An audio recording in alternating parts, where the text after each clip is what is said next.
any like complaints about how Kansas State's done anything. If anything, they were really appreciative that K-State had been transparent with them. And when they were starting to see a spike in positive tests, what they did was called a mandatory Zoom meeting of not just all the players, but also all their parents to make sure that the parents heard the message that was being shared with the players about just how urgent this was and that it needs to be taken seriously. So, I think Chris Kleiman and Gene Taylor have done a good job of handling this, but this is just, unfortunately, this is just part of this process that everyone's dealing with where, you have a good plan, you try and execute the best you can, but there's going to be just some unexpected twists and turns with this. And unfortunately, this process, I mean, look, we know there's not going to be a vaccine anytime soon here. So you have to learn to manage it. And the virus certainly has the advantages. So.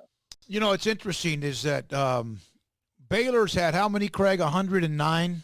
They've had 8 positives out of 103 or 4 tests. Yeah. So, and I just saw the note you put up, and this was from today. This was earlier this morning, that Iowa State reported only 4 out of 160. So there are some, there's no question. LSU, Clemson, Texas popped up with double digits and higher. But, one's too many, but at the same time, I don't know if that kind of story gets enough attention. That is you're going to always, of course, lean towards there's 15 or 20, but that's a hell of a nice number for Jamie Pollard in Iowa State. Well, Smokey, the thing that's really messed up about all this, honestly, is, I think Kansas State and Clemson and LSU and these schools that have disclosed the high numbers they're dealing with, like they should be praised for being transparent. That's what we all want. Yeah. We all want this information to get out there.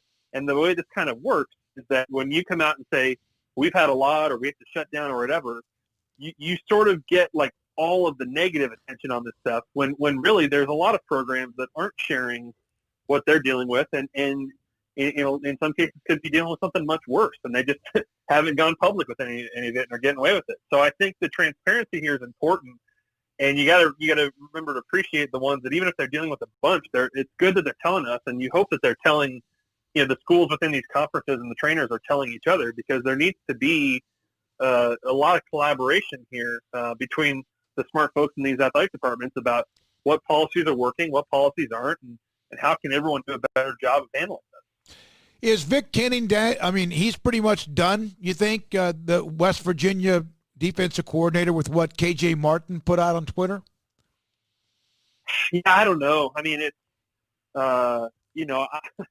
I think that West Virginia has handled this appropriately so far. When they see the tweets from KJ Martin, you react very quickly in terms of establishing that, Vic Kenning's going to go on administrative leave and you're going to have an investigation of this. I do think it's probably hard, no matter the results of that. It's just really tough for a coach, I think, to be labeled, be labeled a racist or have done racist things or things like that. It's hard to sort of like come back from that and go back to recruiting and everything kind of goes back to normal. So like you hope that there can be, a peaceful resolution on that stuff and that, sort of both sides are heard on that. But, hey, that's another example of kind of the world we're living in right now where, if a player feels that their coach is being insensitive and saying things that doesn't sit right with the black players in their position room, they're going to speak up, and that, in speaking up, there's a lot of power. Max, state of the program this week is the Houston Cougars and Dana Holgerson. How did you feel after talking to them that they feel in their little plan last year to kind of use that redshirt rule differently than anybody else had so far? Yeah, I think Houston's one of the most interesting group of 5 teams in the country this year because I think they're going to be a lot better. Some people might find that hard to believe just because they went 4-8 last year, and then you lose De'Aaron King and a few other guys, and Josh Jones, who's a high draft pick. But they really like where they're going. I mean, they've brought in a ton of transfers from other programs. A lot of those guys had to sit out last season. Redshirting it gives you the chance to take guys like Braylon Jones and Keith Corbin and give them another year and give them even more physically developed. And so I think they feel like the plan they've had, as much as they took a lot of heat for it last year, when after 4 games when they started making some changes, I think they feel like it's getting their program back into a much more stable position here. and they really like their quarterback, Clayton Tune. They feel like there's not going to be, Dana has told me he thinks he's an NFL-looking guy. And so I think, Tune got a lot of experience last year, but also played with an injury the whole season.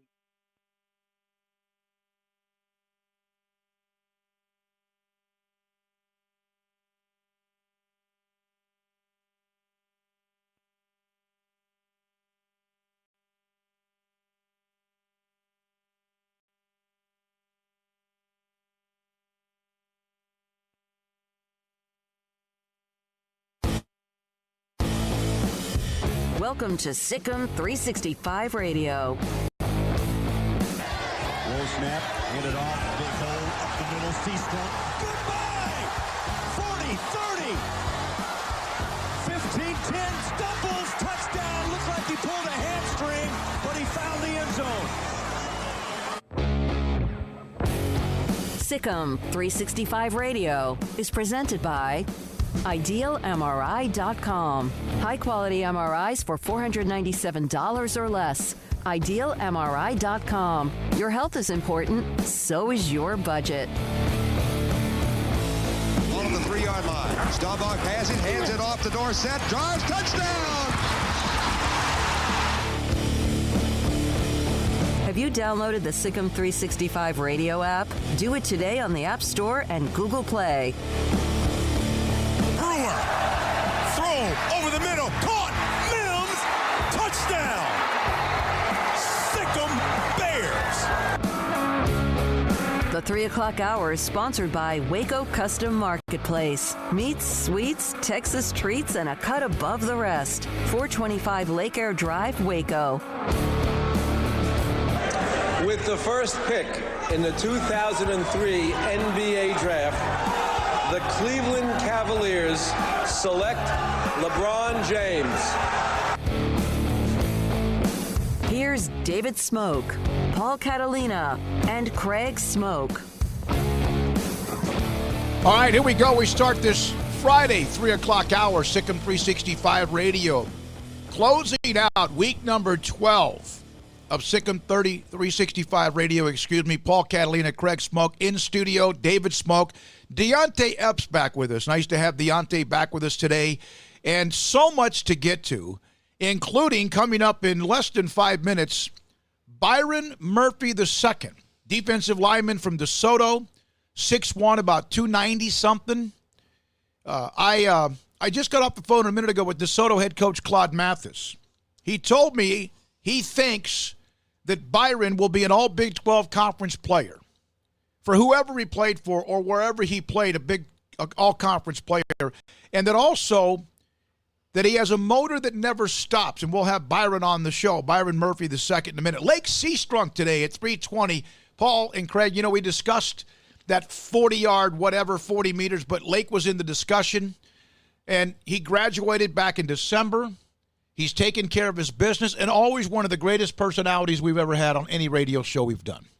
Yeah, Lake's an electric player, as you mentioned, and, it'll be interesting to hear from him. Been a while since we've heard from Lake Seastrunk, so with the conversation and the timing of it, it makes all the sense in the world to have him on and the caravan of former players that we've had so far. Before I get to Byron Murphy and Paul, your reaction to it as well, Justin or Juice Johnson.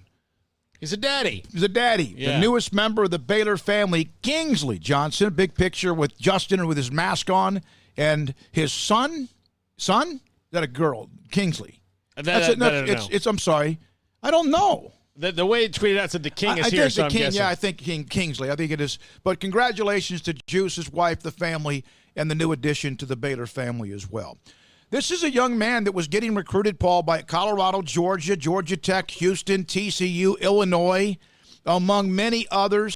Georgia, Mississippi State will have D.D. Lewis, who was a really good player at Mississippi State, who played for the Cowboys. He'll join us, former Cowboys linebacker, at 4 o'clock today. Iowa State, Utah.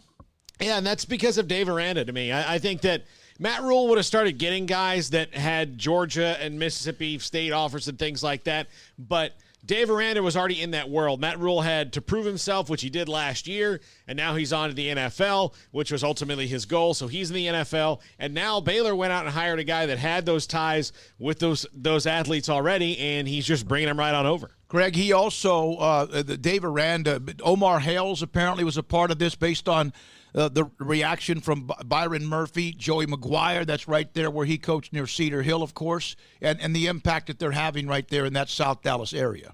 Yeah, well, I mean, that's why you have those guys, is to recruit and to particularly recruit in areas where they're strong. So, Juice Johnson's got a lot of Texas ties. I mean, Joey McGuire, I think a book's basically been written on all the ties that he has in Dallas, and so they're doing their jobs. They're doing what they are expected to do, and are doing it at a high level right now. So they've been able to add, I think this is their fourth player now along the defensive line. They're closing in on 20 commits overall, so the class is starting to get down to its final few spots. It'll be interesting to see just how many final few spots they do have. I know there's some flexibility that arises and more flexibility that could arise. But, yeah, it's a really strong addition. I saw a lot of the other commits reacting really positively as well. They're excited. The coaches are excited. So it's a good day for Baylor. We are now joined.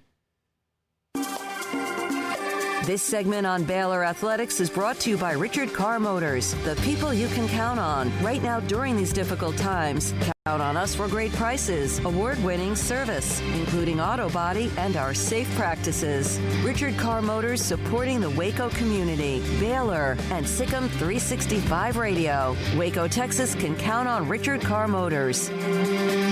By Byron Murphy II at Byron Murphy 2 or doubled, numerical 2, the second on Twitter.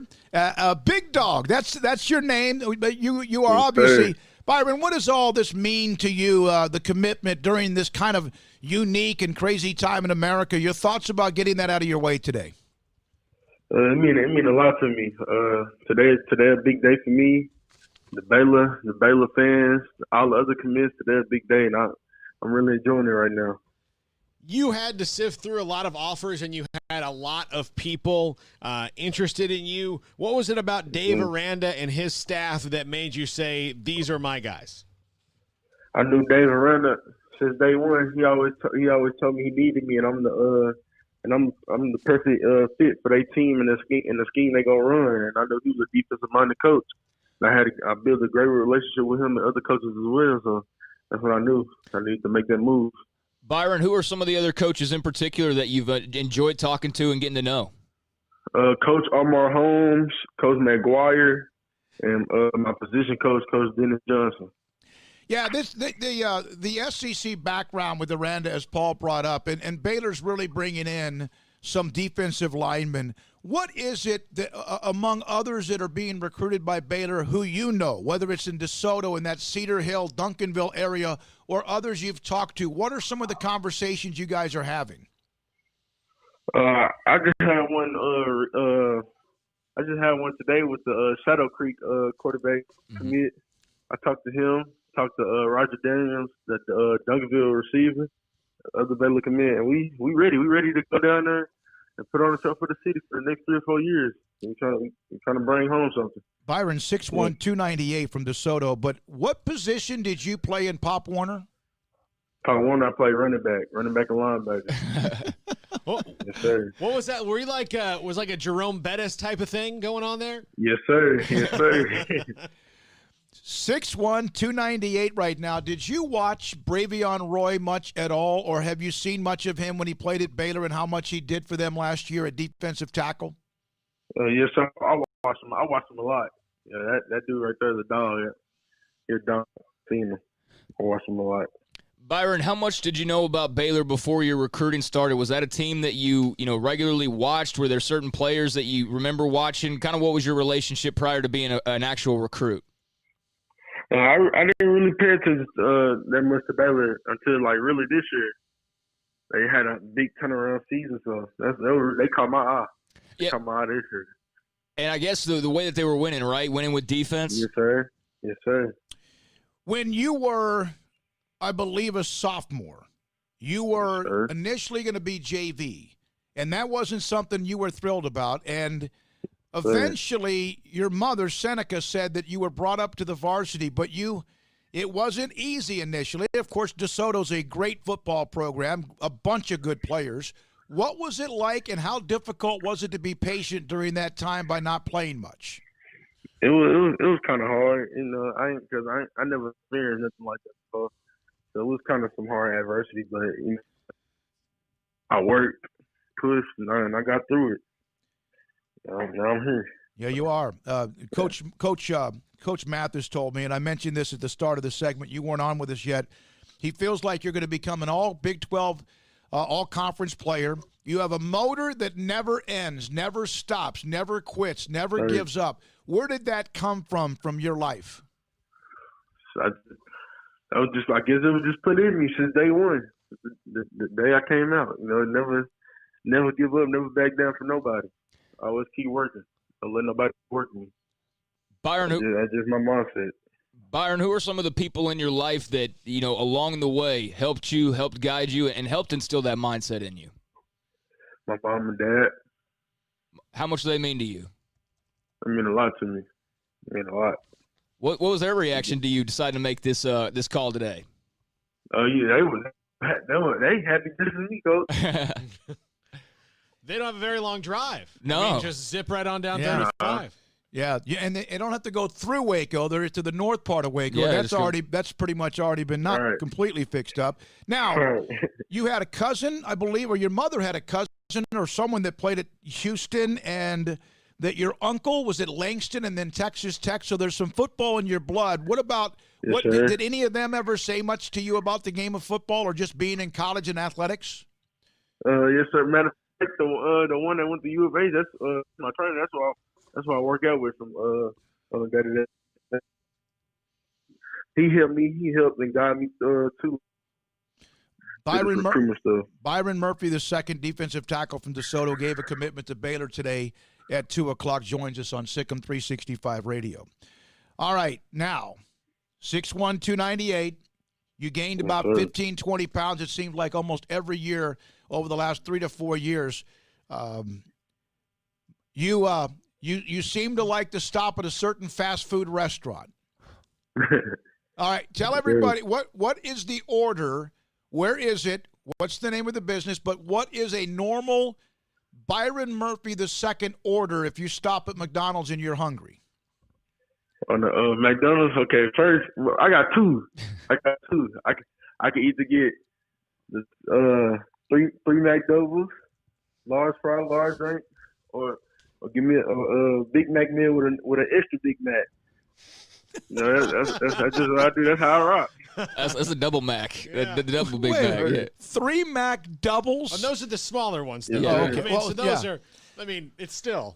My stomach is turning knots just thinking about if I tried to even down like a cheeseburger right now. All right, so 3 Mac doubles and a Diet Coke?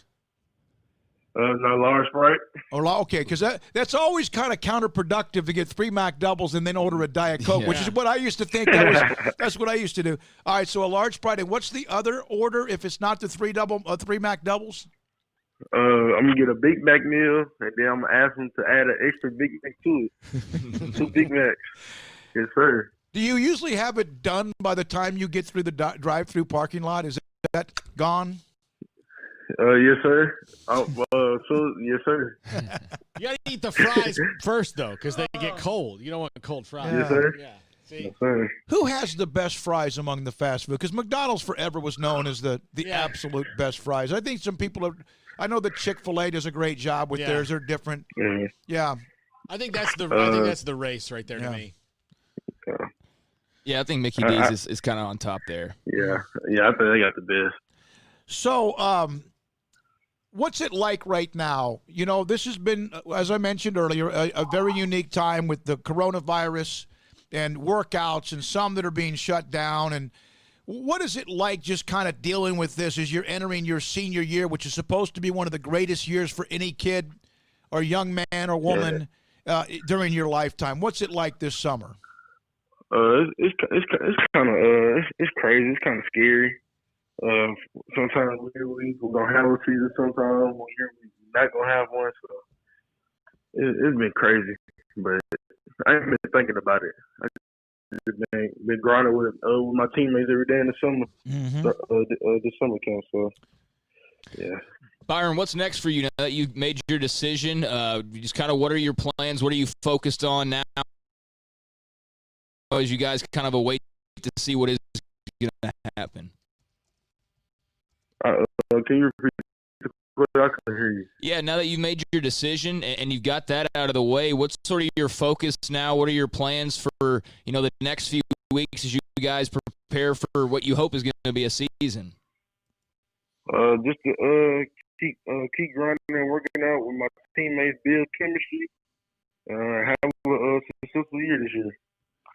Yeah, it just that's all you can do, right? I mean, you just Yes, got to do whatever you That's can. it.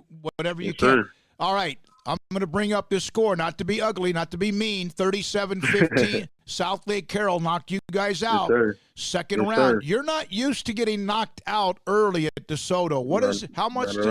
How does that feed you and your teammates this offseason? No, that's motivation right there. That's motivation. We already talked about it. It won't happen again. And if we see them this year, they know we coming. It's a whole different ball club, whole different mentality. All right, I got to ask you about Claude Mathis. He's been there. He's on his second time back. But Claude, I've known him a long time. I don't know if he's a little bit on sometimes he's edgy.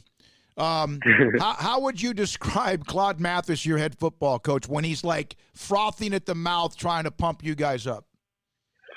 Man, that dude right there crazy. Ain't gonna lie, that man crazy, but he real motivating. He's a teacher, a motivator, and all that leader. He teaches things on and off the field, how to be a better person and all that. So I really appreciate Coach Mathis and what he's done for me. Your motor runs all the time. Your mom said you've always been coachable. Obviously, your parents have been very involved, and others in your family.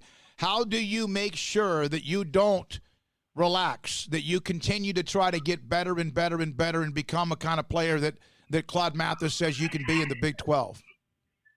Just keep working the days off. That's it. That's all I got to do. Just keep going, keep grinding. Don't let nothing stop me. Hey, Byron, I was curious. Do you know Xavier Newman at all? Yes, sir, I do. Okay, because, I just saw him tweet at you, said, yes, sir, little brother, to your commitment tweet, and obviously the DeSoto connection. So I was just curious about that. Yes, sir, I know him. All right, well, he's a pretty big kid, too, now. I mean, he's a young man yes, now. And he's low to the ground. That's like a couple of Rams, right? Two big bulls going at each other with you two, huh? Yes, sir. Yes, sir. Yeah. All right, it's at Byron Murphy II on Twitter. Murph Dog, as he says. He committed to Baylor. I asked you at the start, I always do this, what does it mean to be like, what's this mean to you today? Now that you've been through it, it's an hour or so since, and all the reaction, how much fun has today been for you?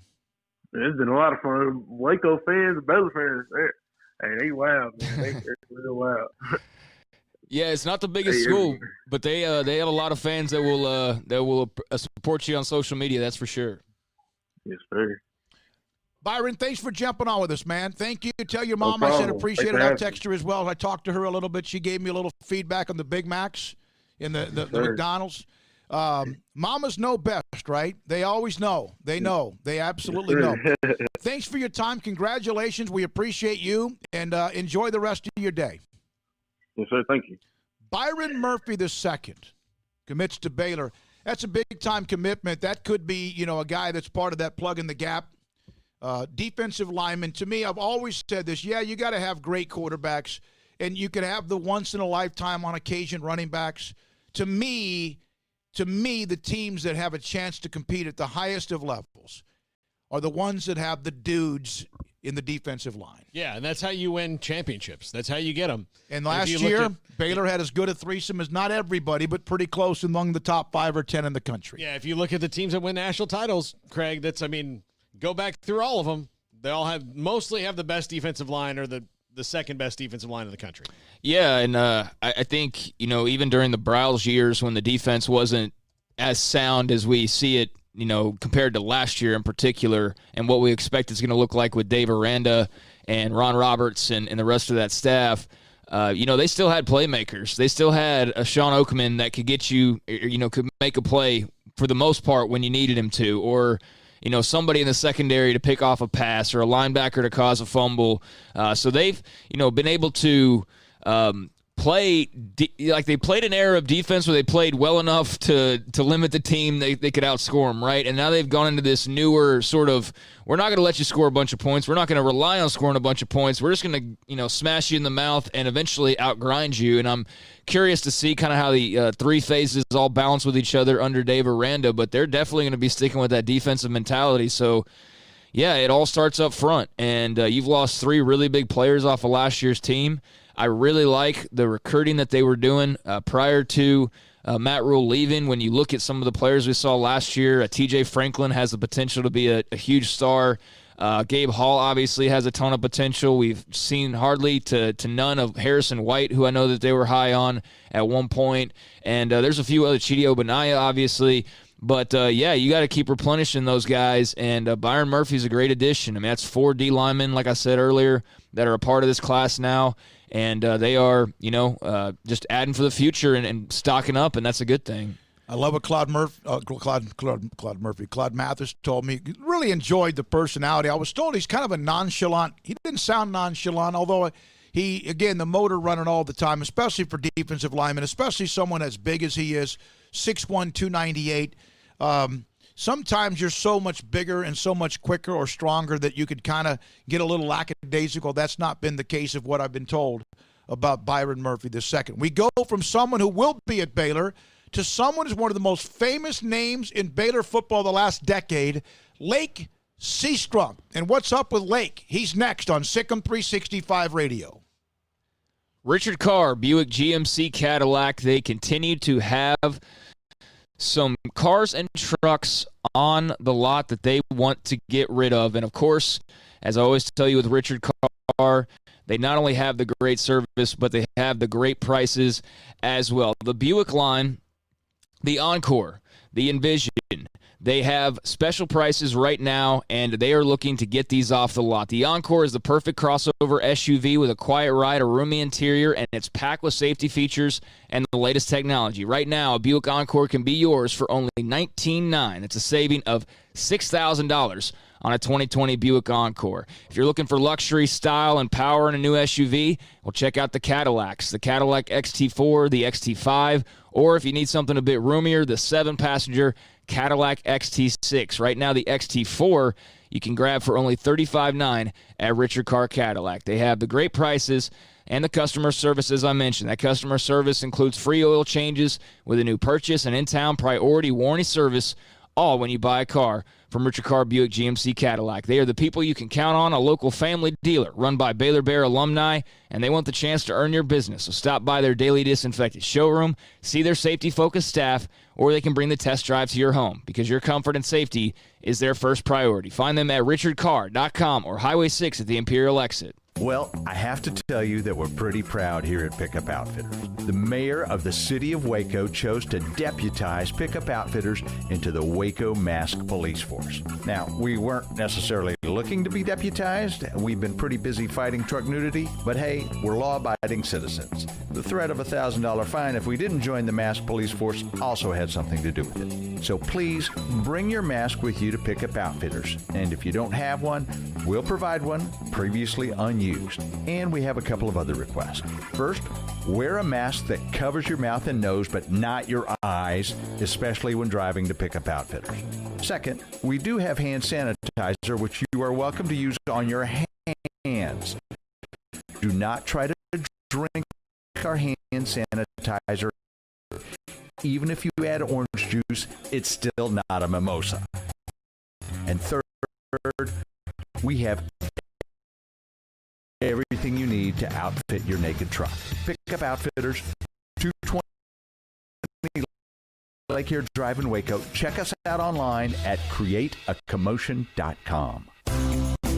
Ideal SicEm365 is a small family business right here in Central Texas. We're open to support you while lowering the cost of healthcare bills. When you need an MRI, ask your doctor for an ideal MRI. Visit us at idealmri.com or call us at 833-IDEAL-MRI.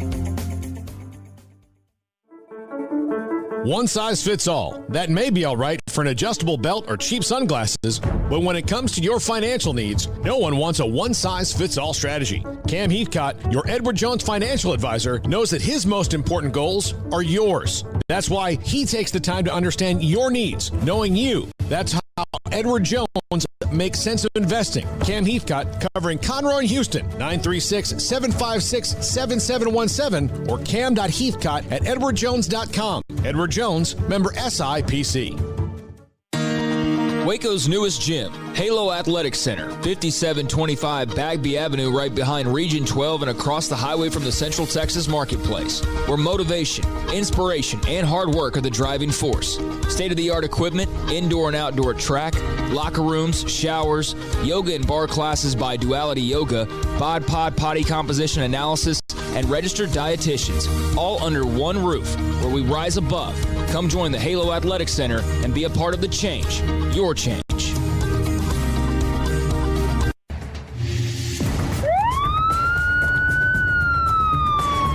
If you or a loved one or friend has been arrested and you can't afford bail, trust Terry and Chase Chapman at Chapman's Bail Bonds, covering Waco and McLennan County for over 25 years. Chapman's can bail you out anywhere with experienced, knowledgeable local agents who are committed to serving you professionally, respectfully, and with the highest integrity.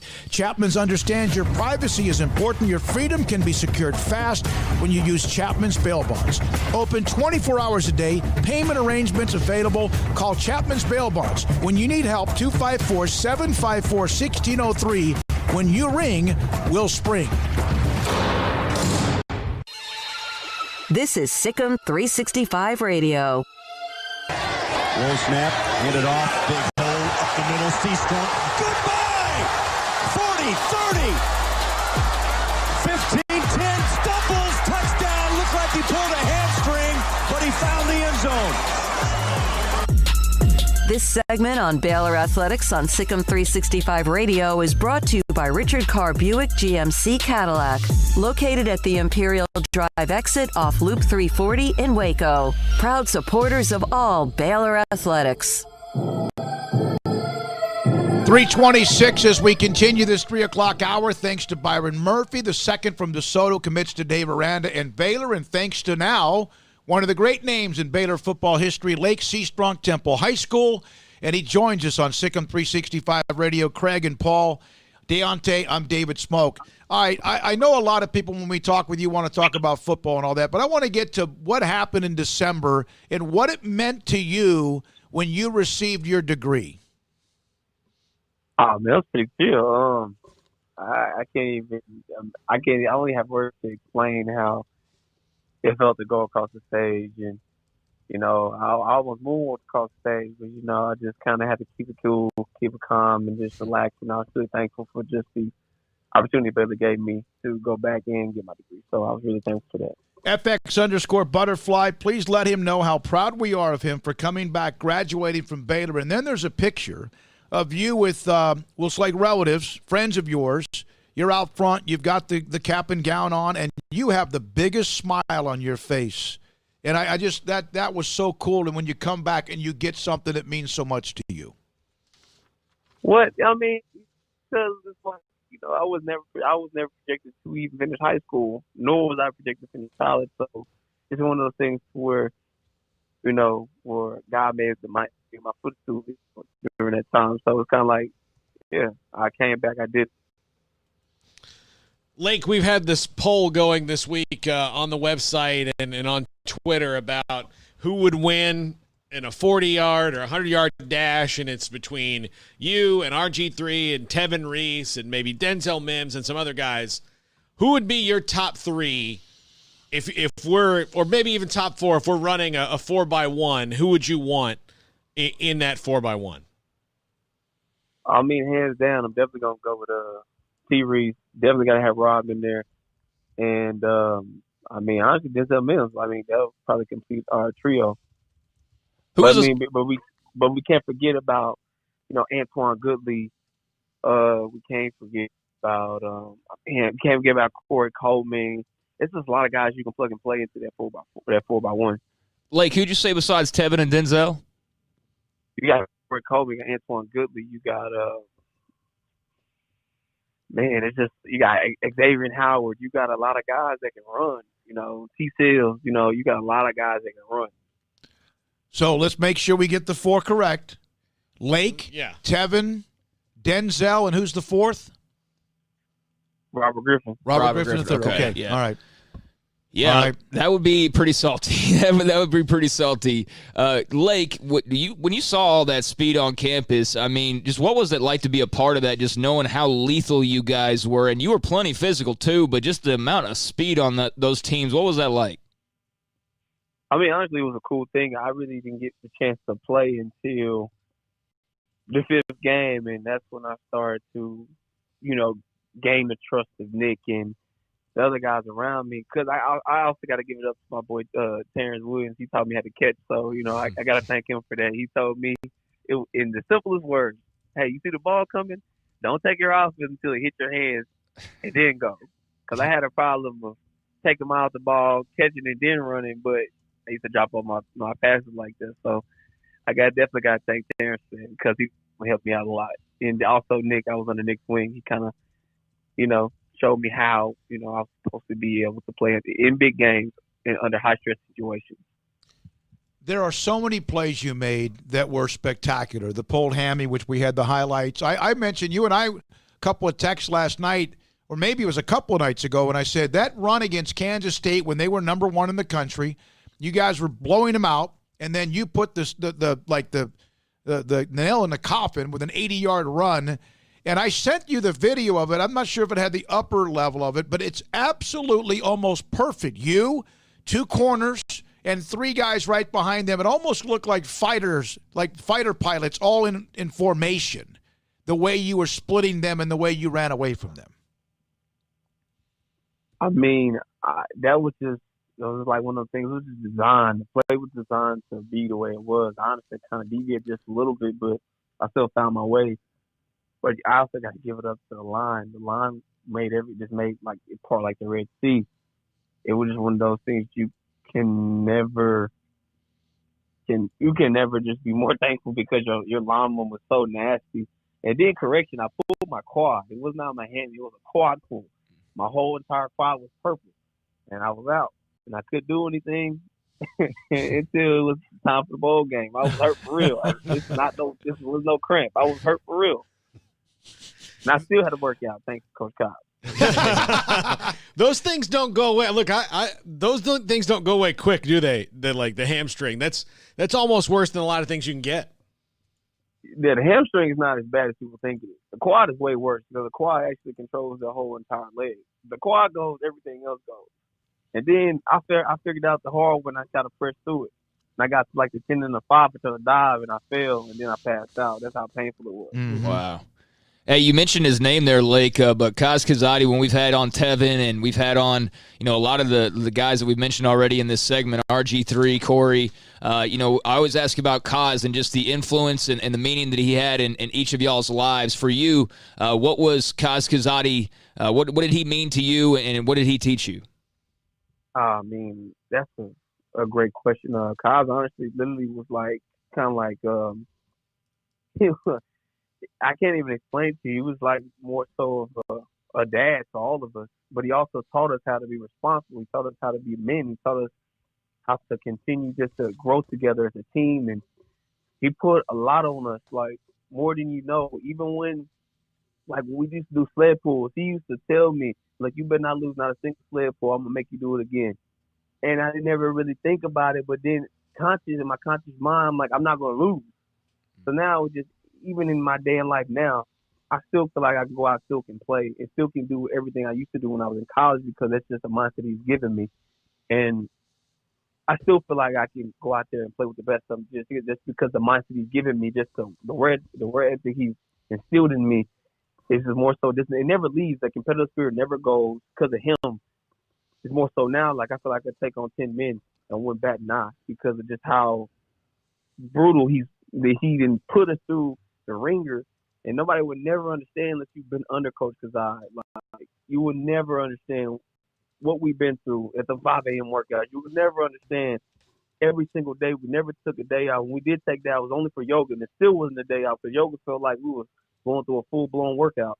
And still, nobody could ever know what me, Seven,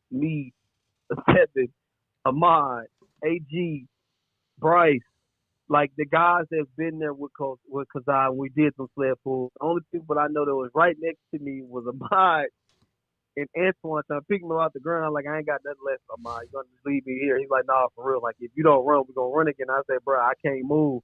Now you hear his coach Temp, ready! And we was like, oh, all right. I'm get up. All right, I got up. But I don't think nobody would ever really realize what type of influence he had. I understand the coaches really matter, but it starts from the bottom. The foundation that he's given us was easy to perform on Saturdays because of what he put us through. I was still putting 300-400 on my back during the week before we played on Saturday. He used to tell me to leave the weight room because he thought I always thought he was cheating me out of a workout, but he was just trying to protect me for Saturday. And it was just one of those things to where he did it. Like, you can't get mad at me for something that you put into me. And he used to laugh and look at me and tell me to get the hell out of the weight room. And I'm like, okay, cool. I'm still gonna come back though. So it's just one of those things that you continue to thank you because even when you go through life, you always continue what you've been through was way worse than what you're going through now. Mm-hmm. So I pretty much owe him my life. You have wanted to play football from the time you could ever think about it, and of course you were a star in high school, then from Oregon to Baylor, and you've had opportunities in pro football. But it's been a couple of years now for you. Have you played your last down of football? Honestly, I mean, I didn't think so, but I continue, God continue to open up doors for me to where I have not to play, which I'm not biased to it. But correction, I was a hooper before I was a football player. Yeah. Was a hooper. I love basketball. But football chose me. But as I said again, I'm not biased to playing again. But I'd rather play as a receiver because I feel like I'm more athletic enough to where I can outrun people, learn to run routes, and catch the ball. All I got to do is continue to go through the same rigorous exercise that Kyle put me through and just amplify 10 times more and make sure that I try to catch every ball like it's my last ball. And I was like, I think it's probably not the same as him getting the ball handed off to you, but I mean, I can learn. I'm willing to learn. It doesn't bother me. But do you still have an agent?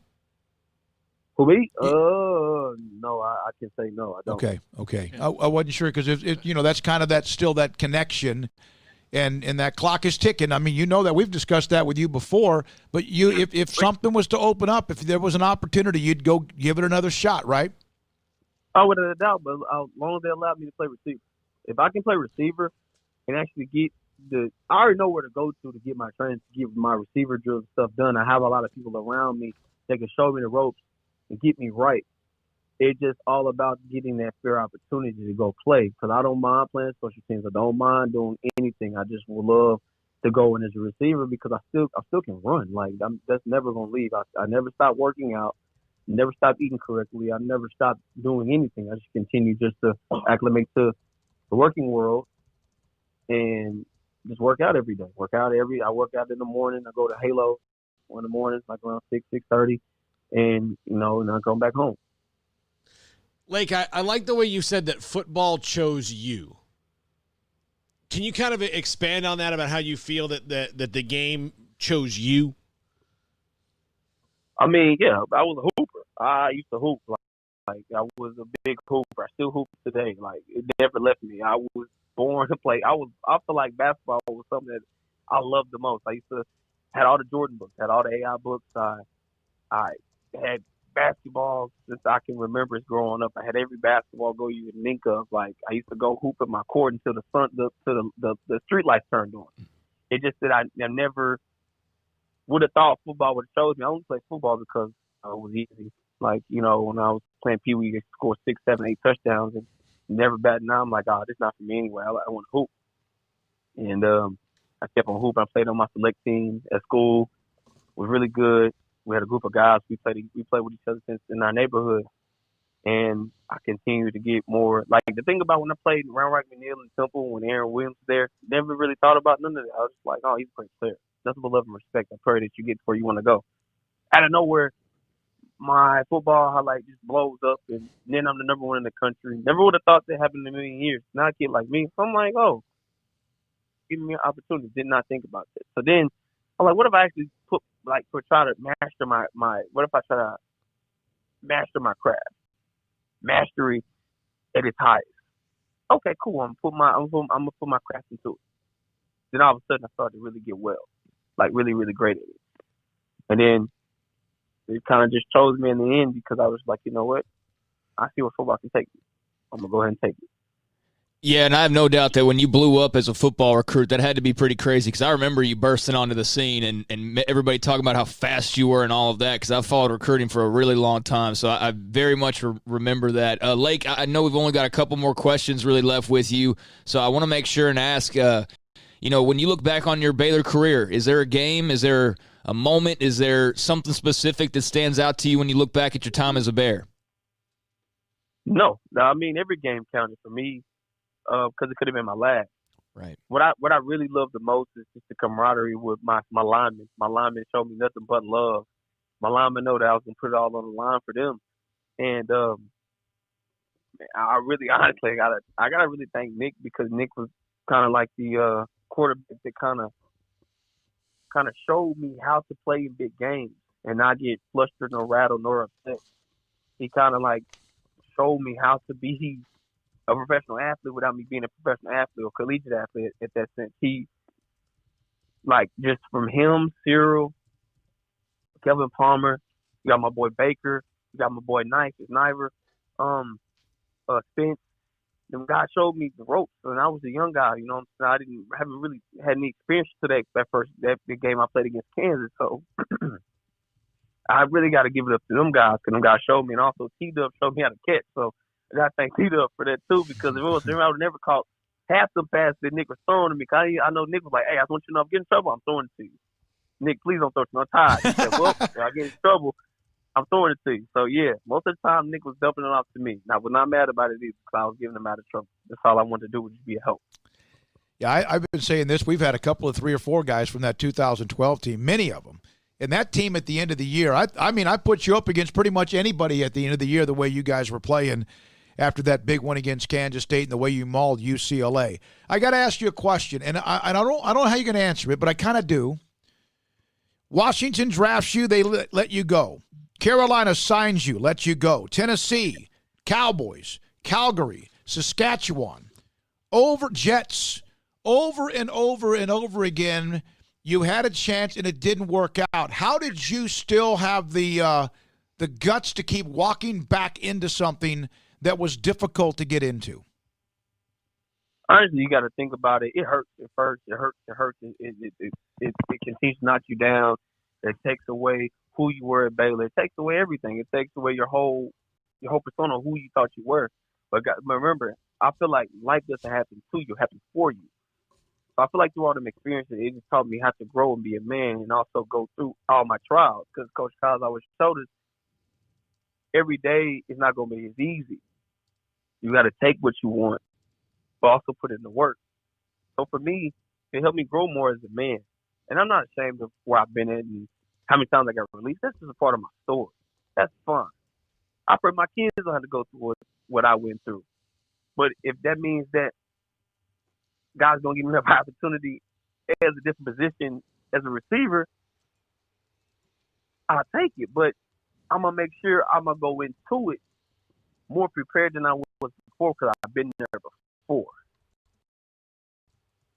And can nobody ever take away my heart, nor my soul, nor where I've been through, because I feel like that amounts to so much more because more people go in there to what I can make.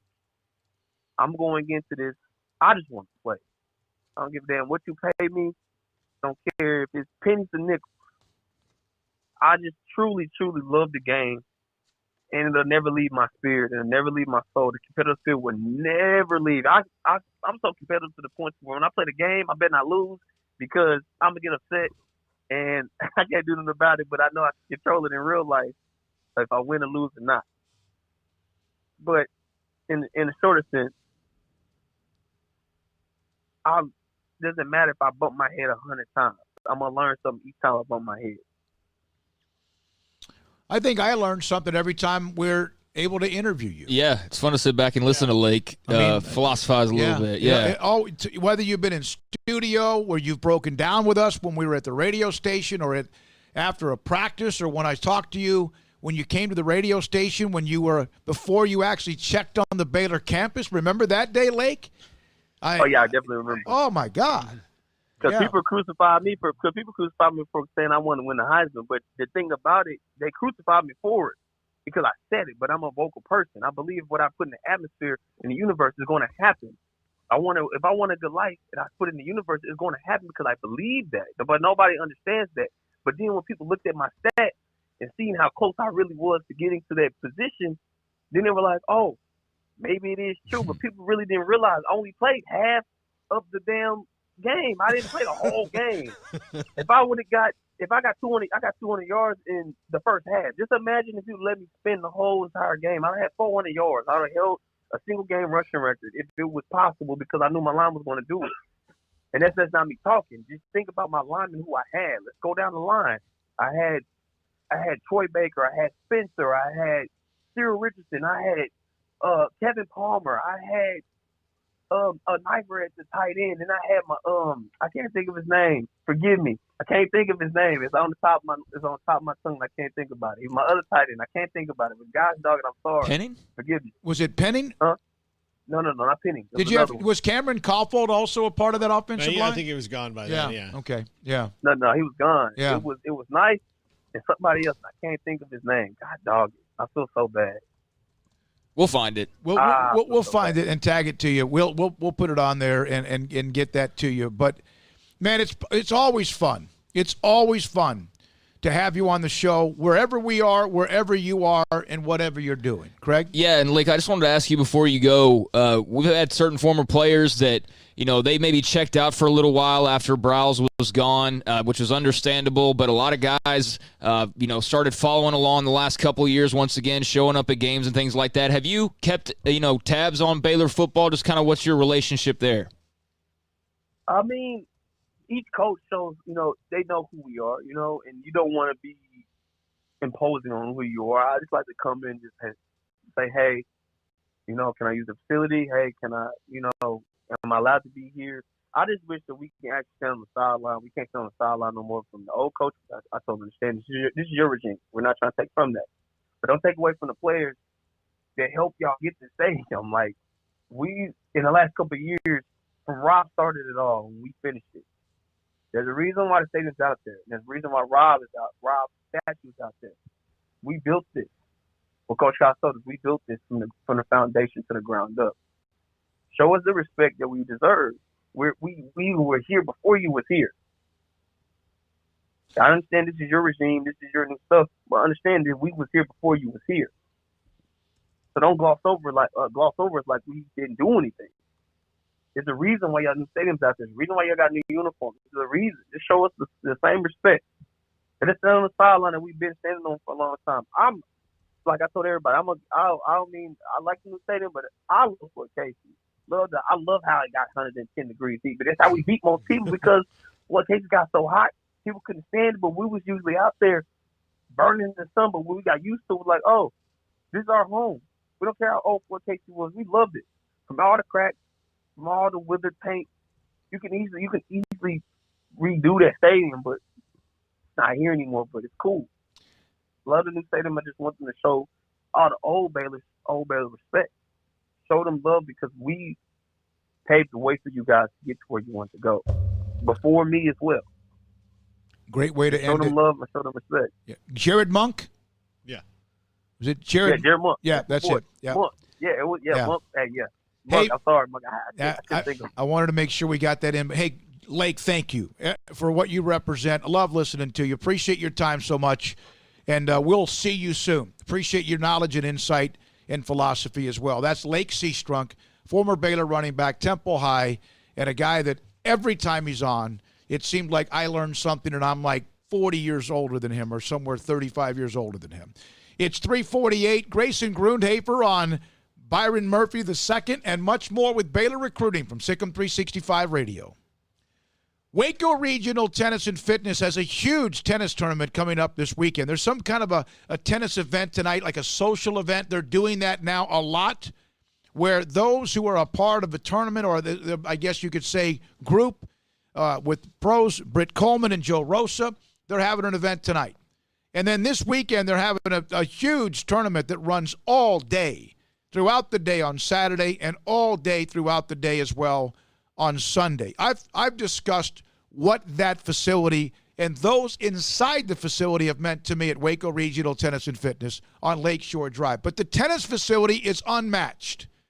16, I think it is, or 18 courts plus a center court. They have pickleball courts now as well, if you have even tried or thought about playing that. Big-time pros, as I mentioned, in Britt Coleman and Joe Rosa. Events now constantly. I was watching a young kid the other day. I was on a spin class yesterday.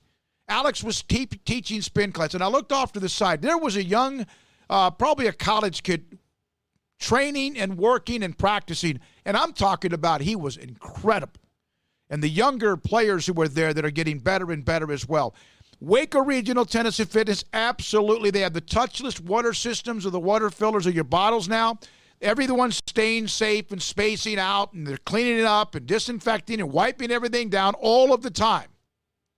It is a place to change your life like it's changed mine, but you have to walk through the front door on Lakeshore Drive in Waco. This is Waco, and this is Boozer's Jewelers. When locals want luxurious jewelry and at a competitive price, they come here. This is Brad Boozer. He is the owner of Boozer's Jewelers. Boozer's is the premier wedding ring store. They specialize in loose diamonds and wedding rings. At Boozer's, they have 7 jewelry counters dedicated to wedding rings and diamonds only. They also specialize in heirloom jewelry, custom jewelry, watches, and much, much more. So what are you waiting for? Stop on in today and discover why the locals trust Boozer's for their jewelry.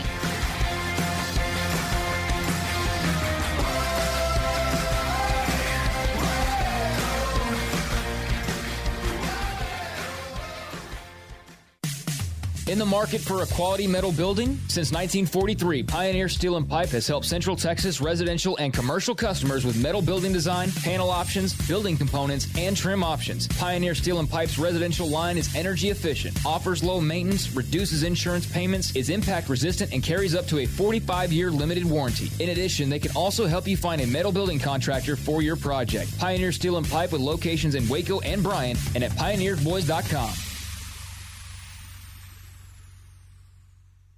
Ram, a legend of loyalty. Alan Samuels, legendary customer loyalty. Now bringing you special Ram pricing to kick off summer. Pick the perfect Ram 1500 regular cab with special incentives, including $500 additional first responder bonus cash. Now just $22,990. Or pick up a loaded up new Ram 2500 HD Limited 4x4. The Motor Trend Truck of the Year. Now with up to $12,000 in savings. Drive forward. Ram from Alan Samuels. Dr. Kent Petty wants you to be the highest performance man you want to be. Are you sluggish, lack energy? Do you suffer from low sex drive? Petty Clinic Low T offers discounted comprehensive lab work to check on your various levels that can make a difference. It's not only time for you to be the man you want to be with higher energy and stamina and improved sex drive, but also the healthiest and high performance man. Screening for cardiac heart disease risk, EKG, cholesterol panel, blood pressure monitoring, testosterone or growth hormone deficiency, male infertility, hepatitis C, and prostate cancer screening. Petty Clinic Low T offers replacement therapy for testosterone or growth hormones, weight management therapy, and nutritional advice. It's not only time for you to be the man you want to be with higher energy, stamina, and improved sex drive, but the healthiest and highest performance man. PettyClinicLowT.com, PettyClinicLowT.com on Old Hewitt Road, just off Highway 84 in Woodward. PettyClinicLowT.com.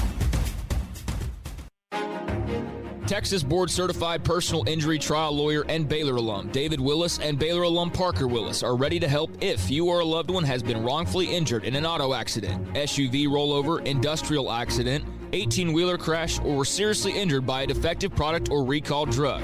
Call them for a confidential and free case consultation at 1-800-GOT-HURT or visit them at texastriallawyer.com, principal office in Houston, Texas.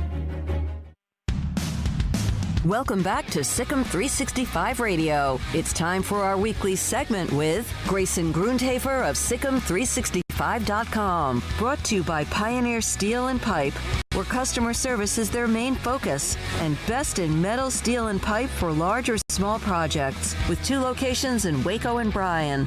Family owned and operated since 1943. All right, here we go. The 3 o'clock hour winding down quickly. Grayson Grundhafer, SicEm365.com, all over this Byron Murphy II, what was going to happen, the commitment, and much more. And Grayson, how big of a pickup is he on the 2021 class?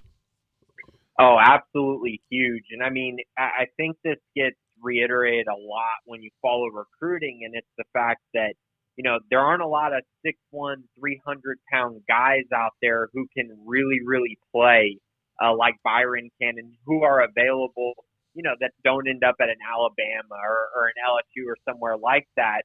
And when you're able to land one, I mean, it's just massive. And so you watch Byron Murphy's tape and his film, and you can kind of see exactly what he could bring to the table for this, you know, Baylor roster and for Dave Aranda's defense. I mean, it can't be, you know, overstated how big of a pickup this is to land a 4-star guy like this.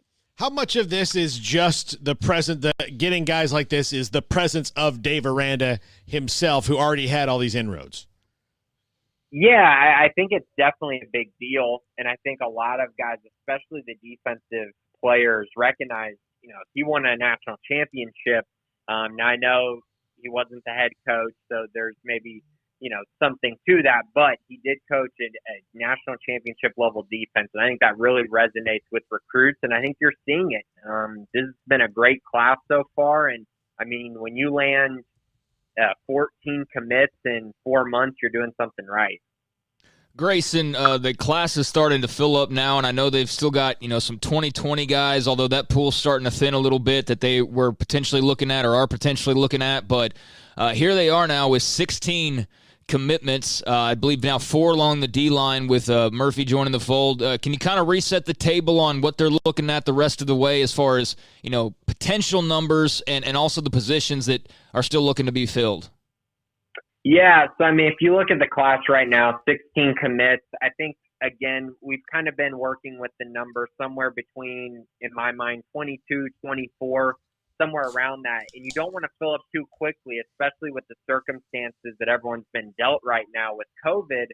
You know, you want to have time to go evaluate these guys during their senior season, find the guys that could blow up, and have room for those type of guys. So I think that's going to be a huge factor as things continue to roll on. I think Baylor's in a great spot with a few guys, and I would say that, you know, they're still going to address the secondary. They're still going to address the offensive line big time. I still think they're going to make quite a few additions there. And truthfully, I think they could add another defensive lineman. I think this is going to be a defensive line heavy class. I think they'll take at least 1 more, maybe 2 more. So I think that's kind of where they're at right now. But there's still a long way to go, and there's still a lot of factors that they're going to have to deal with, especially as, you know, guys are able to take visits elsewhere and as guys are able to take visits to Baylor. A lot could change. Your recruiting class, no matter what college you are, especially if you're a school in Texas or anywhere, if you can get into South Dallas in that I-35 area, south of the Dallas area or anywhere in Dallas, but especially there with Duncanville and Cedar Hill and DeSoto. Midway's new district, basically. Yeah, Midway's new district, exactly. And then if you got into Houston and did what you could do down there and a couple of other places, you could be set. How much does it help to get a player from that area between South Dallas and Waco? How much could that lead to somebody else that's at one of those schools or even in DeSoto joining the 2021 class, in your opinion? Yeah, I think it can play a huge factor if you're able to do it early enough. I mean, a lot of people, I think, are looking into Byron Murphy committing and going, oh, look at the guy that plays right next to him, Shamar Turner. Is that going to be something that maybe Shamar Turner, he's a top 10 player in the state, but is that going to be something that maybe that connection helps there? I would call that very doubtful right now, but I will tell you, I do think that Byron Murphy, there's a lot of guys that know him, a lot of guys that Byron Murphy knows throughout that area and who have played against him, played with him. And I think that it could be a big deal, especially as we start getting down to, as you start finding new guys that could pop up on the radar. DeSoto, Cedar Hill, kind of, a lot of schools in that area, Duncanville, could have guys that have major senior seasons and then get a Baylor offer. And then there you go. You have a huge connection there. So I think that's where you're really going to see the possible connection happening. I'm not sure that there's a top guy right now that I'm like, oh, Byron Murphy's going to really move the needle immediately, if that makes sense. Thank you, Grayson. Great stuff all over it. Had the story posted and the Byron Murphy II and also your crystal ball predictions, whatever you guys do, you had that nailed. That stirred up a little bit of a thread about 2 weeks or whatever. There were everyone look at the predictions, and there you were, along with others, Brian and others, Colt, with Byron Murphy II. Thanks for your time. That's Grayson Grundhafer on Fridays at 3:45 from SicEm365.com. You got the gray area out, the top 25 in Texas. His list, not the others, his list. His list based on watching film and much more. And he does the podcast with Craig, record it during the week, put it up on the site. Also, we replay it on SicEm365 radio during the week as well. Coming up next, D.D. Lewis, longtime Cowboys linebacker. He'll join us next, former Mississippi State star, on SicEm365 radio. PettyClinicLowT.com. Dr. Kent Petty, Dixie, John, and the staff at Petty Clinic Low T want to make sure that they give you what you need if your testosterone levels are too low. How do you find out? Well, you get blood work. How do you get blood work? You contact Dr. Petty and his staff, and they'll set that up for you with a discounted lab work price. PettyClinicLowT.com is the website. Their location is on Old Hewitt Road off of 84 in Woodway. PettyClinicLowT.com is the site. Contact them. Tell them Smokey sent you. Get the blood work. Get the discounted lab work. They get the results. They contact you. They then tell you, hey, your testosterone levels are a little low, or they're really low. And then they put you in a program for you to become the high-performance man that you want to be. It's that simple. Get the blood work, but you got to contact them, PettyClinicLowT.com. Get the blood work, discounted rate. They'll look at the testosterone levels and a few other things, even your PSA levels, and then put you in a program to increase your testosterone levels and also make you and help you become the high-performance man you want to be. PettyClinicLowT.com. Time to fire up the grill, heat up the oven, or get that deep fryer going to enjoy the top quality products at Waco Custom Marketplace. And order 30-pound bags of live crawfish by noon on Thursday and pick up on Friday to enjoy the weekend. Live crawfish available right now. And Waco Custom Marketplace doors are open for business Monday through Friday from 9 to 6, Saturday 10 to 5. And crawfish boil boxes available as well. Make your order for live crawfish by noon on Thursday. Pick up on Friday for the weekend. Waco Custom Marketplace, your home for fresh kolaches, cinnamon rolls, and baked bread daily. Butcher shop to cut your steaks the way you want. Fresh seafood, summer sausage, boudin, and house-cured and smoked bacon. Spices, seasonings, soup mixes, charcoal, and lighter fluid. Waco Custom Marketplace, doors open Monday through Friday, 9 to 6, Saturday 10 to 5, 425 Lake Air Drive or WacoCustomMarketplace.com.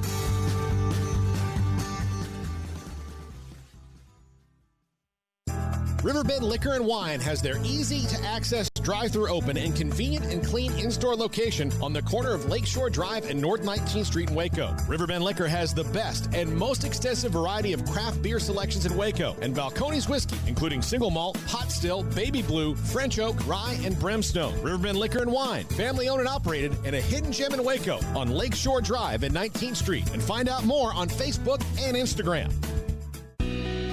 Let Camille Johnson Realtors guide you seamlessly through the process of buying your dream home or selling your current one. Commercial, farm and ranch, or residential, Camille Johnson Realtors can smoothly and successfully lead you through any transaction with a team of 24 experienced agents who are excited about serving you. Camille Johnson Realtors services the entire greater Waco area. If you're in the market to buy or sell, contact Camille Johnson Realtors, 104 Midway Center in Woodway, or find them online at www.camillejohnson.com. Camille Johnson Realtors, elegant, charming, warm. Welcome home.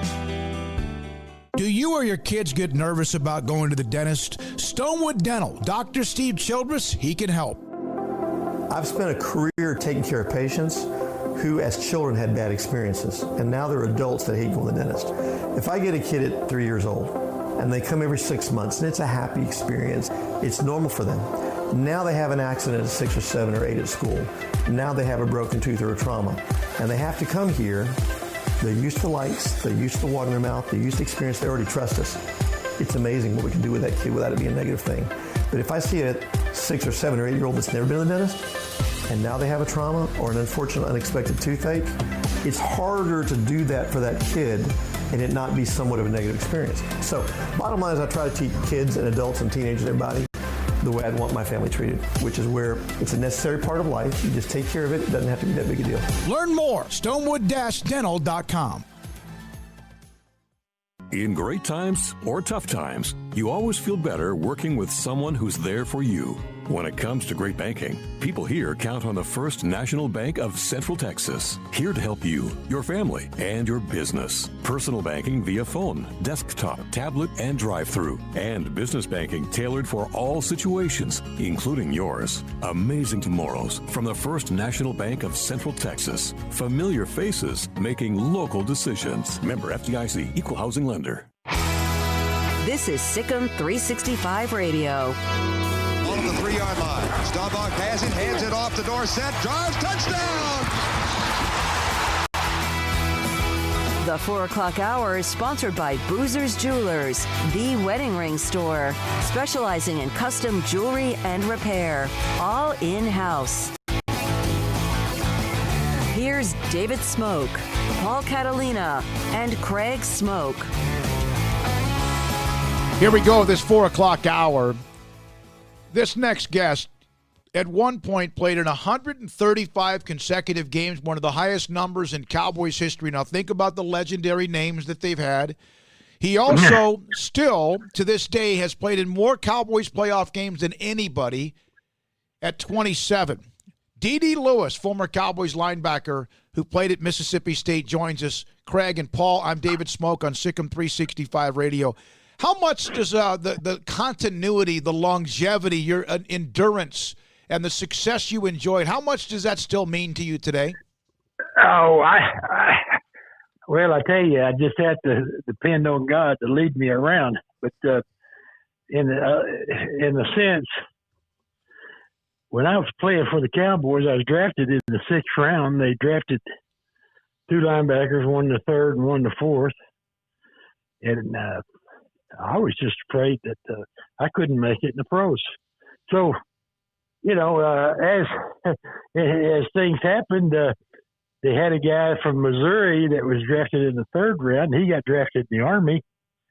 And then the guy from Louisville for middle linebacker, he didn't work out. They kept him for a year, I guess, to keep from being embarrassed. But and then other people came and went. They all wanted to play immediately.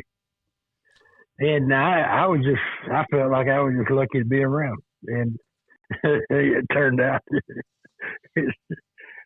to be a good thing for me. Dee, I was watching some old highlight film today, just, getting ready for the interview and stuff like that. When, especially in those Super Bowl highlights, every time there's a defensive play, you were in the picture. I mean, you were somewhere around the ball. Yeah.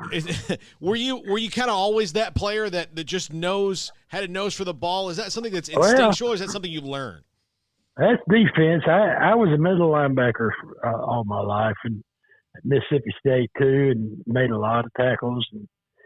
But if you are going to loaf or not pursue the ball carrier, you're not going to make very many tackles.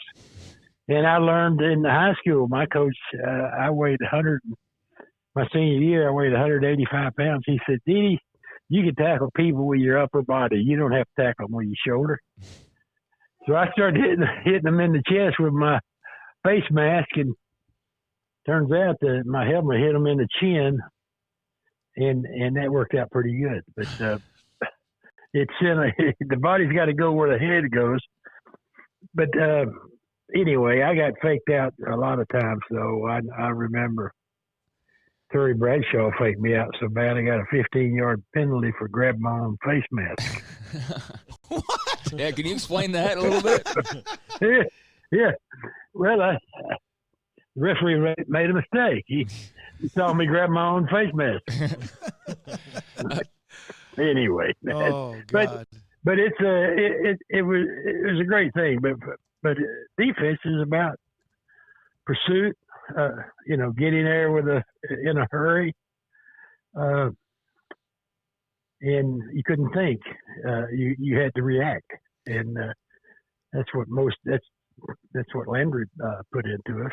So anyway, it was a great time. Hey, Didi, I was reading that when you were first picked up by the Cowboys, there was talk about your size and all of that, but you actually played a little bit of center in training camp. Is that right? What was that experience like? Oh, that was horrible. It's like when you have to go to camp, and here I am as a rookie, got two guys drafted in front of me, and we have to run Landry's mile, and that's 4 times around the track, 440s. You get 60 seconds. A minute to rest, and then take off again. And so I was with the rest of the group on the first lap. And then about a third the way around on the second lap, it was either pull up or throw up. So I told him, I said, "Look, I got a bad calf here." And so at the end of it, I asked Landry if I could try it again. And he looked at me and he said, "Yeah, but I don't think you can make it." So anyway, I took off on the first lap, and a guy out of the bleachers came down on the track and started running with me. And he says, "Come on, Didi, I'll gauge you on this. You can make this in time." And sure enough, I did. But I made it, but I didn't make a good impression. And I was, we were going to go up and play the San Francisco 49ers, our offense against their defense. And so we needed the center, and I played center at Mississippi State too. So I went down there and played, and we came back to Thousand Oaks, and we were going to play the 49ers in 2 days with our defense against their offense. Well, I'd been playing center. I didn't know how you play outside linebacker. And I can remember Landry says, "He said, you look like a cow running around out there."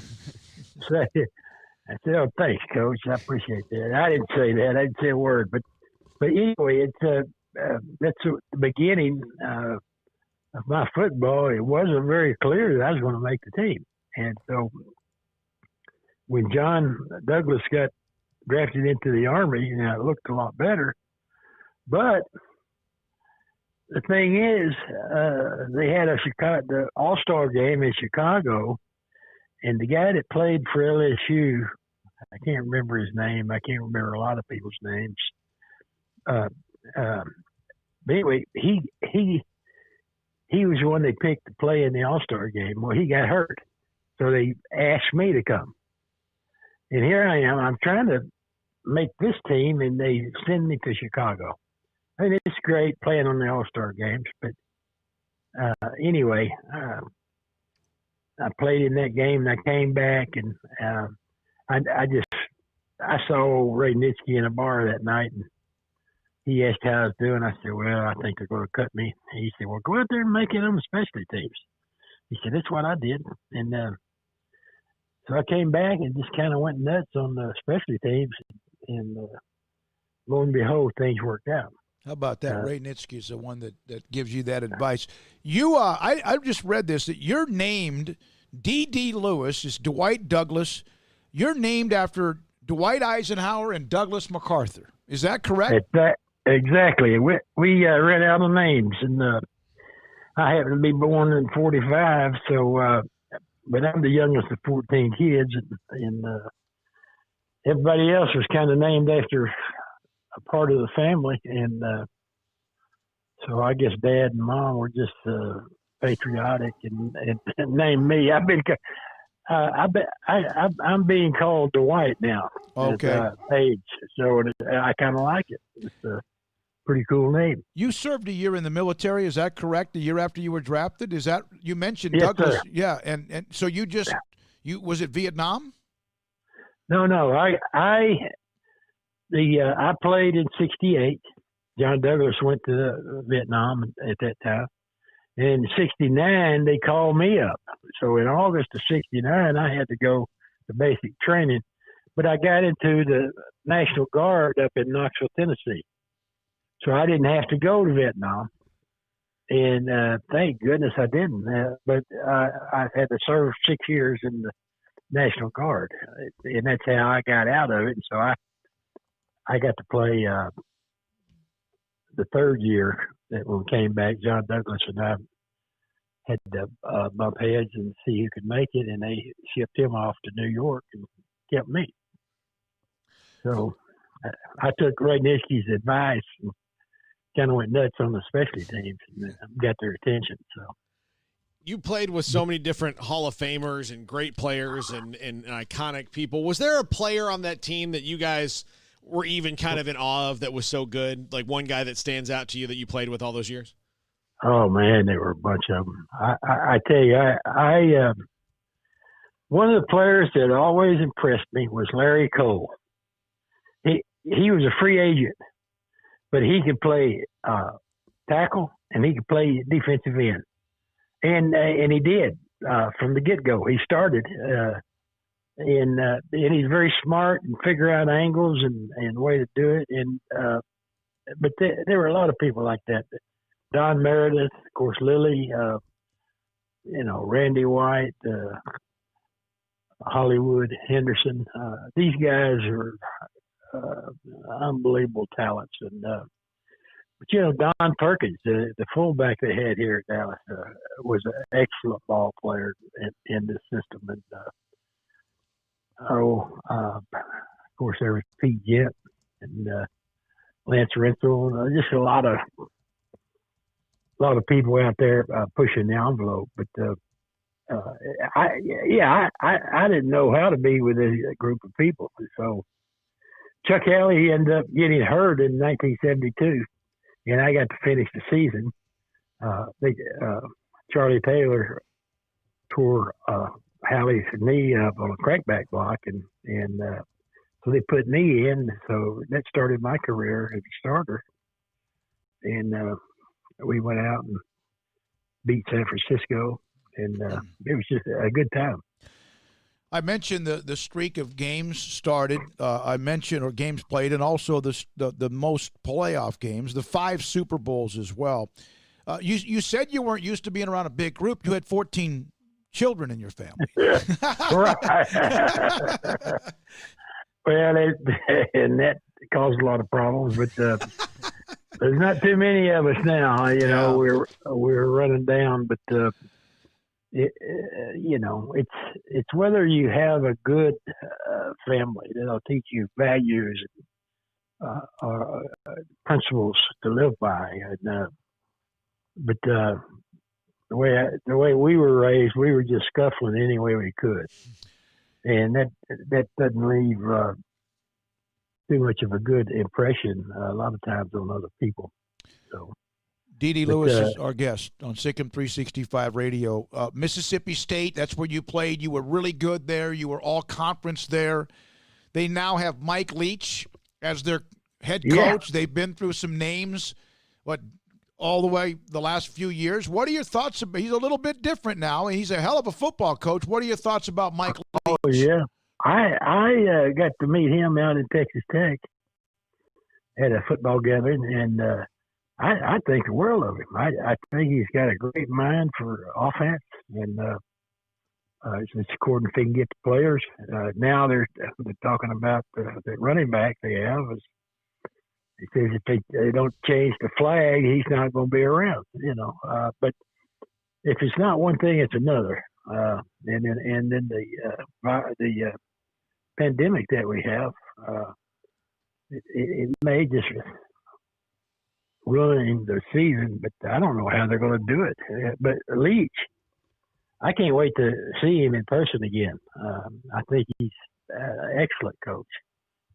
And it's just the fact that Mississippi State can get the players, and they have in the last 20 years been able to do that.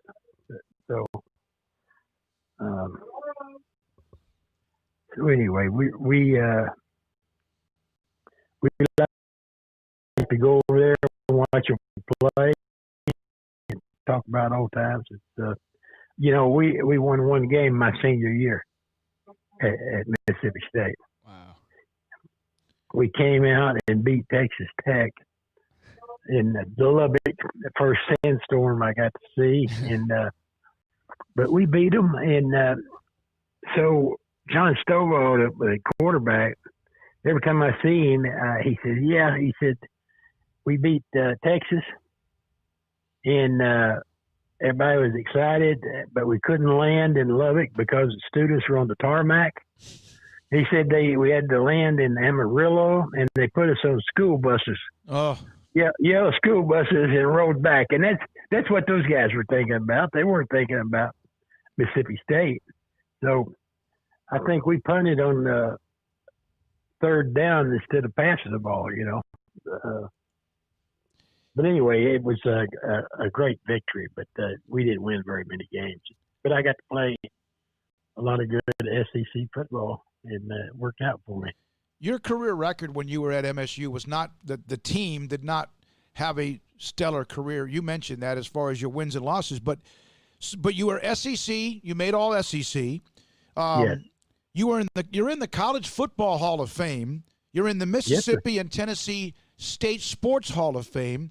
That says quite a bit, Dede, about Dwight, about how you can do that despite that you weren't on a team that won a lot. That really kind of might even be like your slogan, right? That well, I got to tell you, we had our PR guy was a guy named Bob Hartley, and Johnny Majors was the coach down there at that time, and but he left right when I came, and they had Ken Donahue was defensive coordinator. He went to Alabama for 20 years.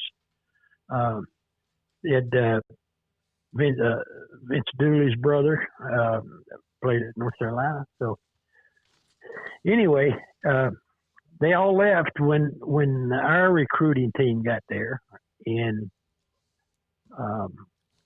it was just very tough.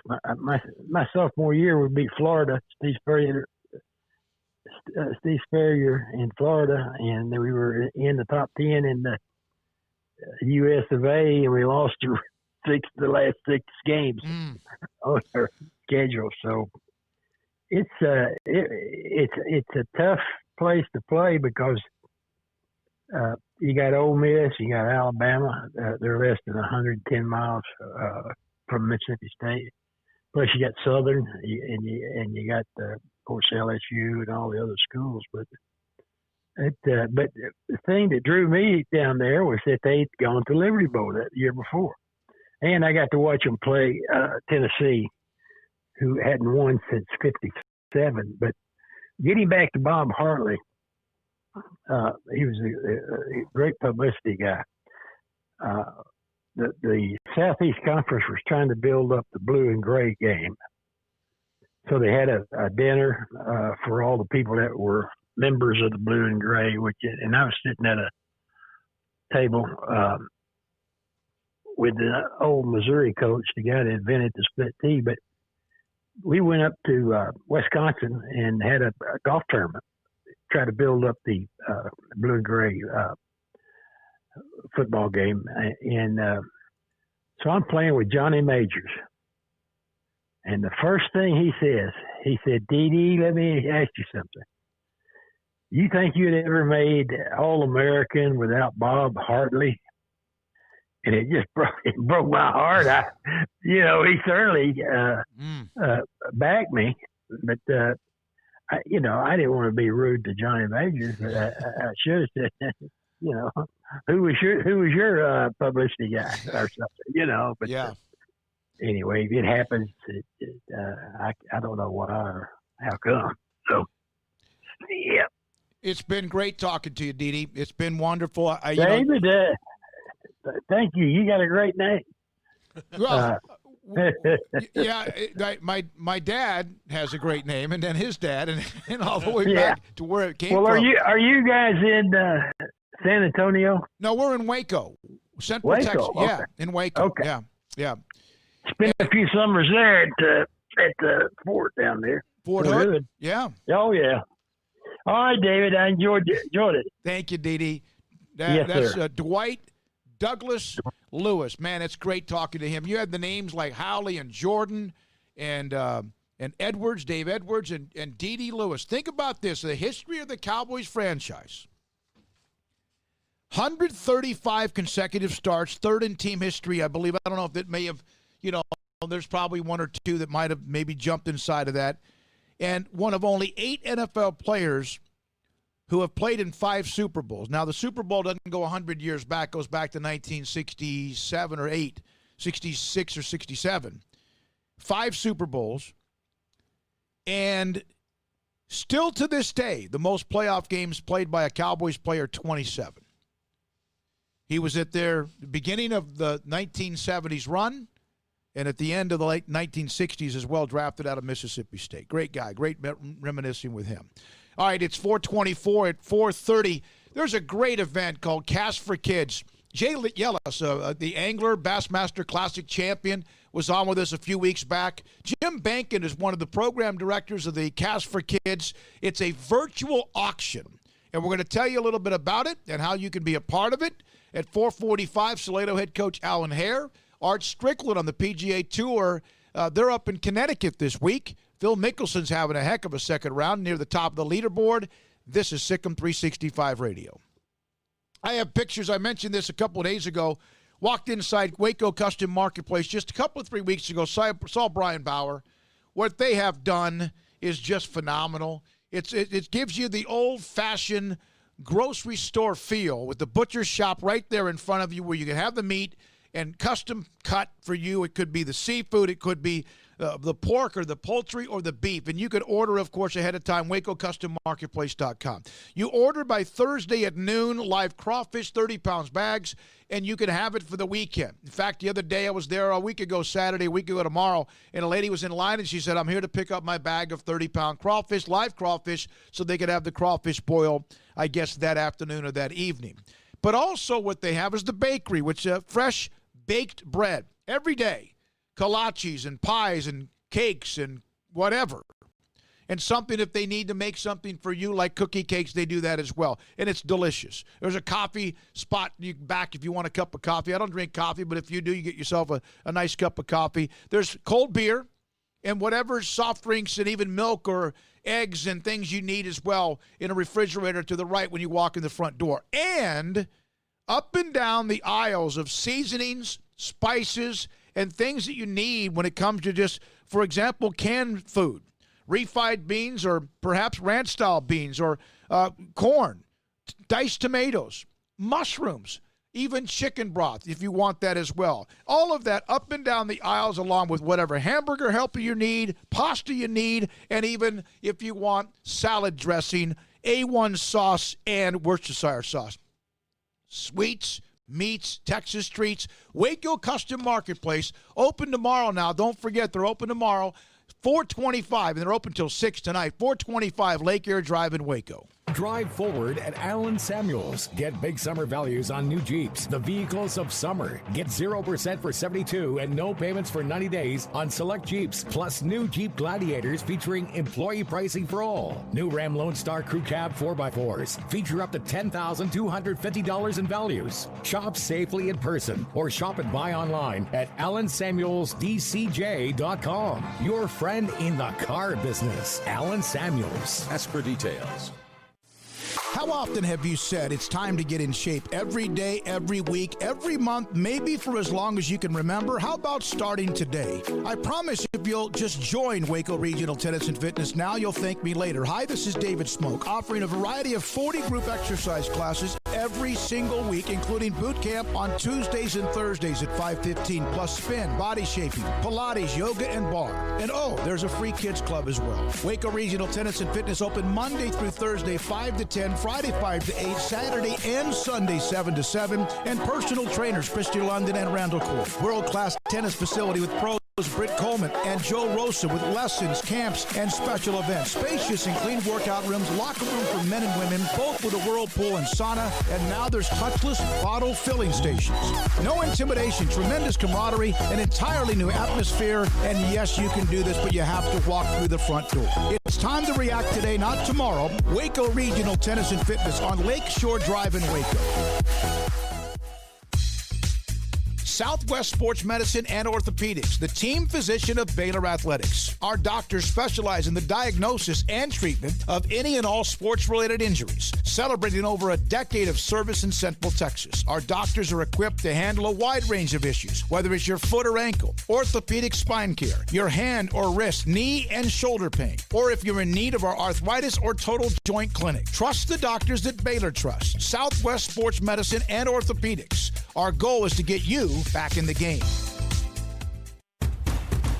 Hey, this is Bryce Petty, former starting quarterback and two-time Big 12 champion, and I know firsthand the importance of being in top shape both on and off the field. So listen up, men. If you're feeling beat down day in and day out and looking for that high-performance edge that separates the men from the boys, then look no further than the Petty Clinic Low T in Waco. Petty Clinic is a comprehensive men's healthcare clinic with an atmosphere catering to men. Board-certified Dr. Kent Petty has a special interest in offering the highest quality medical care to men of all ages. Some of the services offered include screening and treatment for low testosterone or thyroid, infertility, high blood pressure, diabetes, high cholesterol, sleep apnea, while offering comprehensive wellness exams and complete men's health lab panels. High performance men, remember, it's not just a Petty thing. This is Bryce Petty, encouraging you to reach out and Google search Petty Clinic Low T or go to pettycliniclowt.com and get your complimentary lab screening today.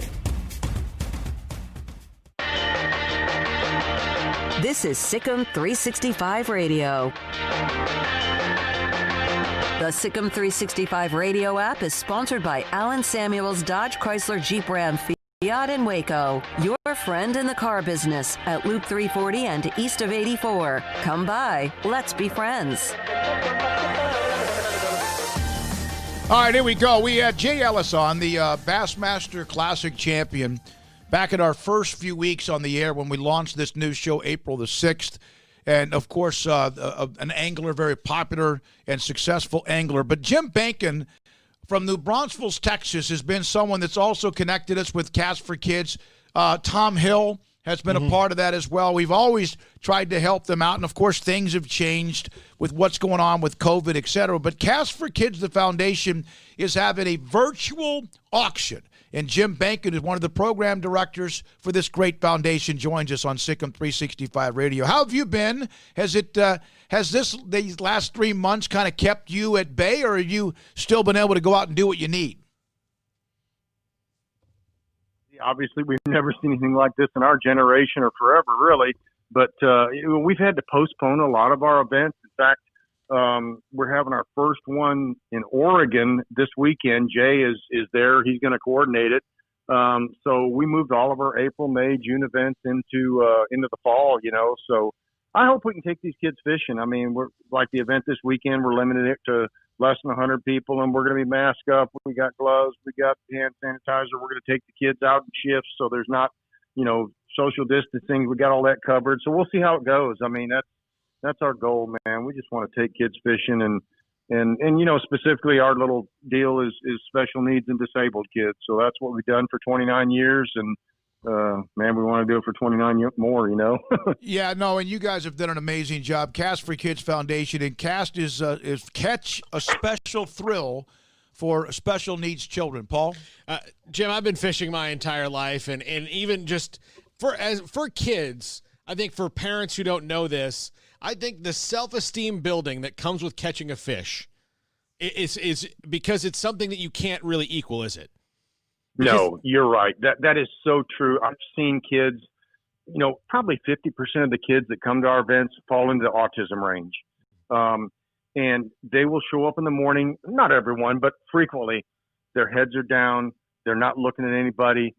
And, dude, by the end of the day, they're high-fiving people, telling them about their fish catches, and their self-esteem is off the charts. And we send out a survey after every event, and what the parents write about what the events do for their children it brought me to tears more than on one occasion. I mean, many times, It's very cool. Very cool.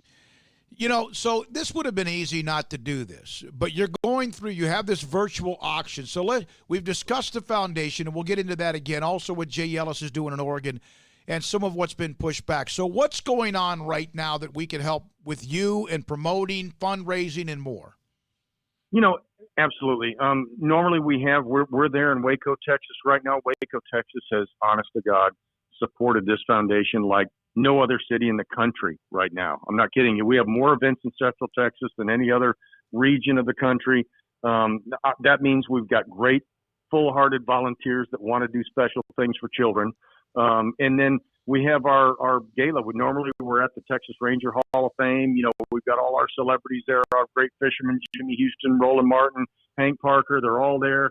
And we do that deal. Well, obviously this year it's not happening. So a lot of those pros have still donated trips, but I mean, like Jimmy Houston, let me give you an example. Jimmy is famous for having a great fishery at his house. I mean, he's got these 2 lakes that are just, Jimmy even says that it's catching, it ain't fishing. Well, he's donated today. You go to Jim, you can bid to fish with Jimmy, go to his house, fish his 1 lake for 4 hours, come in he says, and this is typical Jimmy Houston, come in for a gourmet lunch, and then he says, gourmet lunch for fishermen is like a bologna and cheese sandwich, and then we'll go out and fish 4 hours on my other lake, and I mean, these people, these fishermen,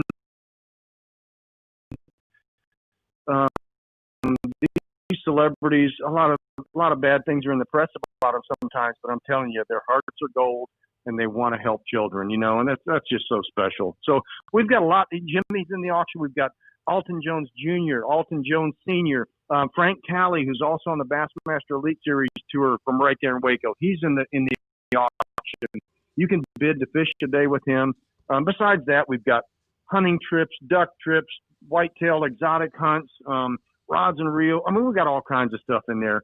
And it's really cool stuff. And a lot of the trips, because so our event has always been in Waco, we still call it the Waco Virtual Gala.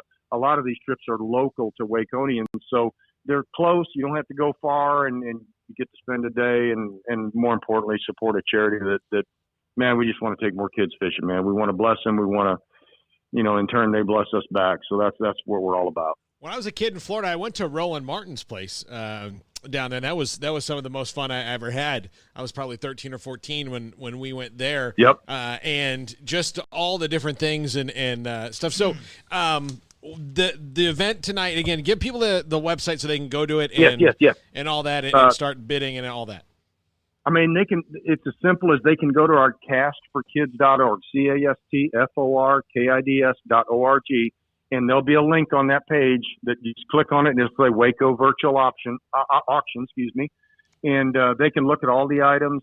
We've got a raffle in there now. Maybe people aren't into fishing or something, but they want to support the foundation. We got a 50-50 raffle. So if we sell $10,000 in raffle tickets, we're going to split it with the winner. So we got our software program's got an automatic deal that goes through and picks a winner, just a wheel deal. And so you might even make money on the deal if you get in the raffle, So we tried to do as much as possible to make it just like our live auction that we normally do there, in the COVID year. But we're going to make it as good as possible. And all they have to do is go to that website, go to our website, click on the link, and you'll see all the great hunting trips, fishing trips, rods, reels. It's really cool. A lot of Waconians have supported us again with lots of great donations, you know? Yeah, there's no question. I mean, you sent me a link to a lot of the things that were being bid on at the time, and it just goes on. And you're right, Cast for Kids is forkids.org. It's Cast for Kids Waco Virtual Gala and Auction with the 50-50 cash split raffle tickets. Now, is there a live auction that will take place based on what is the silent auction now and the super silent? And then there'll be another one in next week. Is that correct?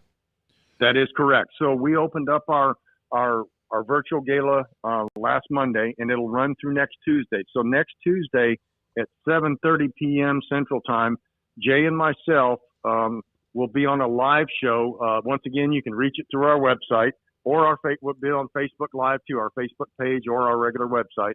And we'll have a live show where we will finish out the bidding on everything. Like we'll have a video and commentary from Jimmy about his fishing trip, and Bassmaster Angler of the Year is going to be on there, and all these other guys. And we'll have 3 live auction items that we'll talk about and bid up, and we'll have more than that. We will have some of our best of footage from events of children achieving things that maybe they didn't think they could do. And in a lot of cases, you see in the background, their parents are just, you see tears coming down their face when he's screaming and reeling in fish. And there'll be some great videos, events. And, you know, auctions are about emotion, you know, so we're going to try to bring as much emotion into the deal as possible and let people know what we're doing.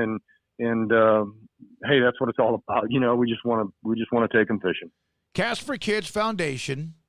That was big. It formed in 1991 to join volunteers who love to fish with children who have special needs, disadvantages for a day, fishing in the outdoors. Foundation became an official 501c3 3 years later and currently hosts 3 programs: Cast for Kids, Fishing Kids, and Take a Warrior Fishing. Special needs kids from ages 6 to 18. It's amazing. And you're right, the excitement of that tug. I'm 61 years old. On occasion, I get to go with a friend of mine who goes up, has a cabin up in Tennessee, and even now, that tug. Is there anything like that in competition than that tug like that when you catch a fish, no matter where you are?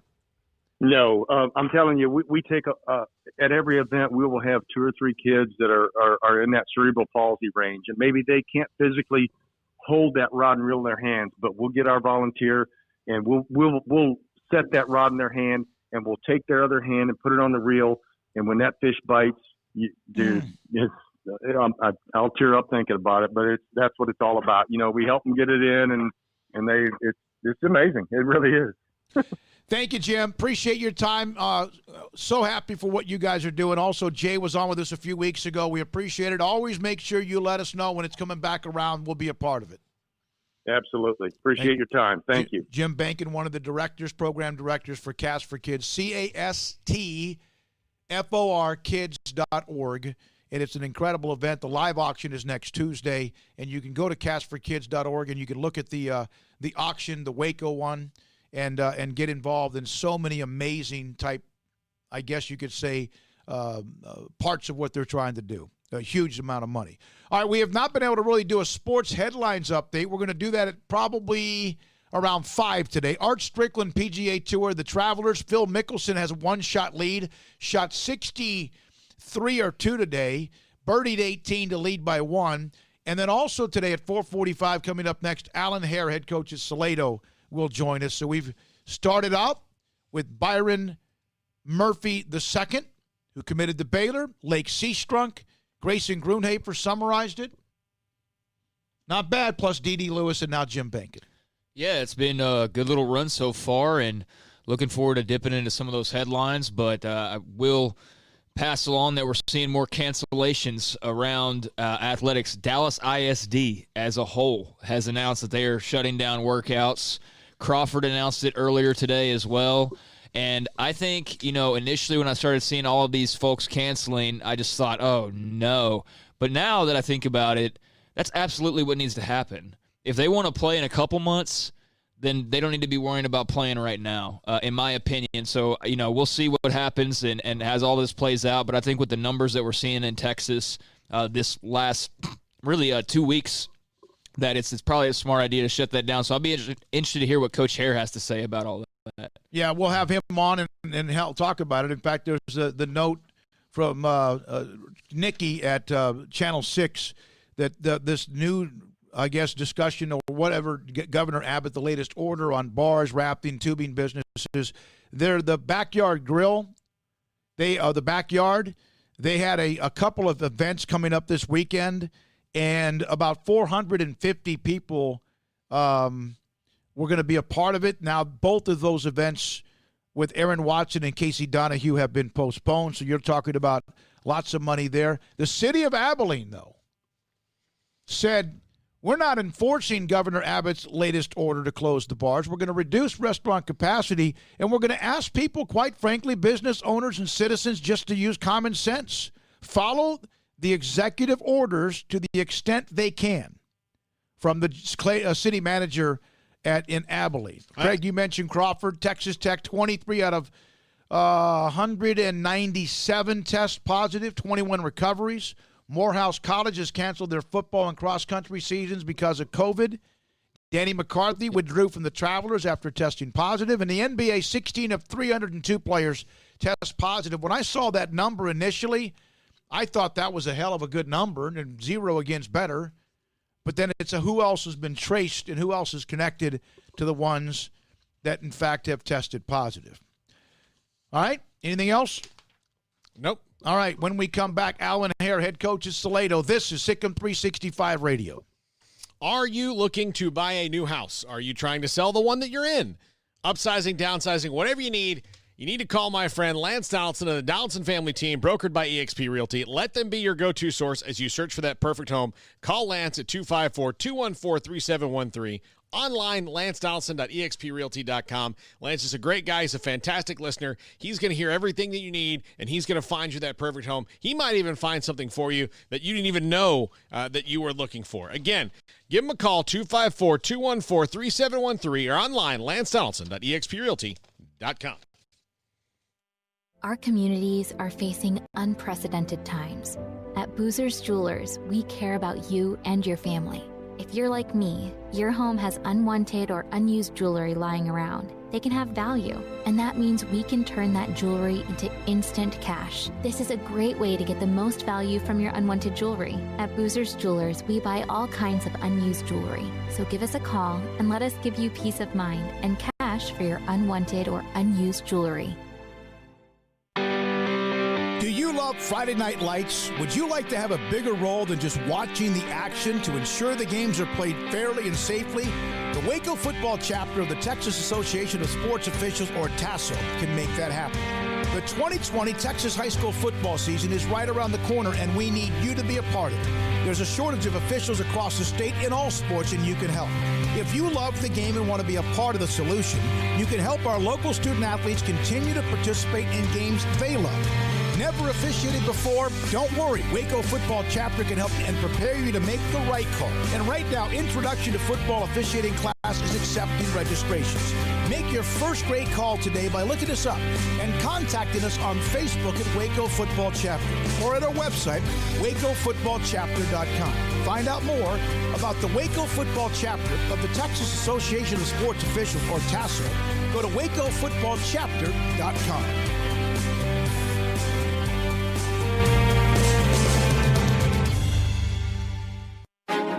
Texas board-certified personal injury trial lawyer and Baylor alum David Willis and Baylor alum Parker Willis are ready to help if you or a loved one has been wrongfully injured in an auto accident, SUV rollover, industrial accident, 18-wheeler crash, or were seriously injured by a defective product or recall drug. Call them for a confidential and free case consultation at 1-800-GOT-HURT or visit them at texastriallawyer.com. Principal office located in Houston, Texas. How did Edward Jones become one of the biggest financial service companies in the world? By not acting that way. Financial strategies, one-on-one advice, it's a big difference. And that's why Brad Wilson, your Edward Jones financial advisor, makes sense of investing. Experience the difference for yourself. Brad Wilson, 250 Sharon Drive in Woodway, 254-776-4337. Edward Jones, member SIPC.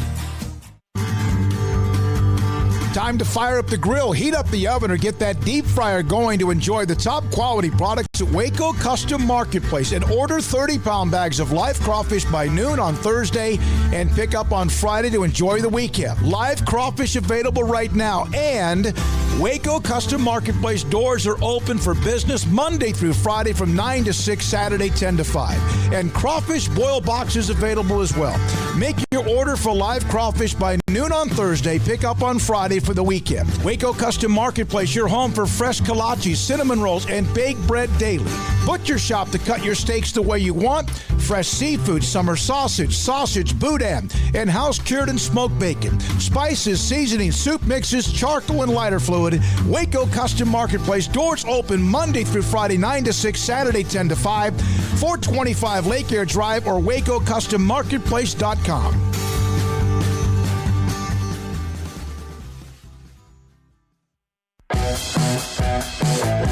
This is SicEm365 Radio. Text us at 254-339-1122. The SicEm365 Radio text line is sponsored by Riverbend Liquor and Wine, with the most extensive variety of craft beer in Waco. A hidden gem on Lakeshore Drive and 19th Street.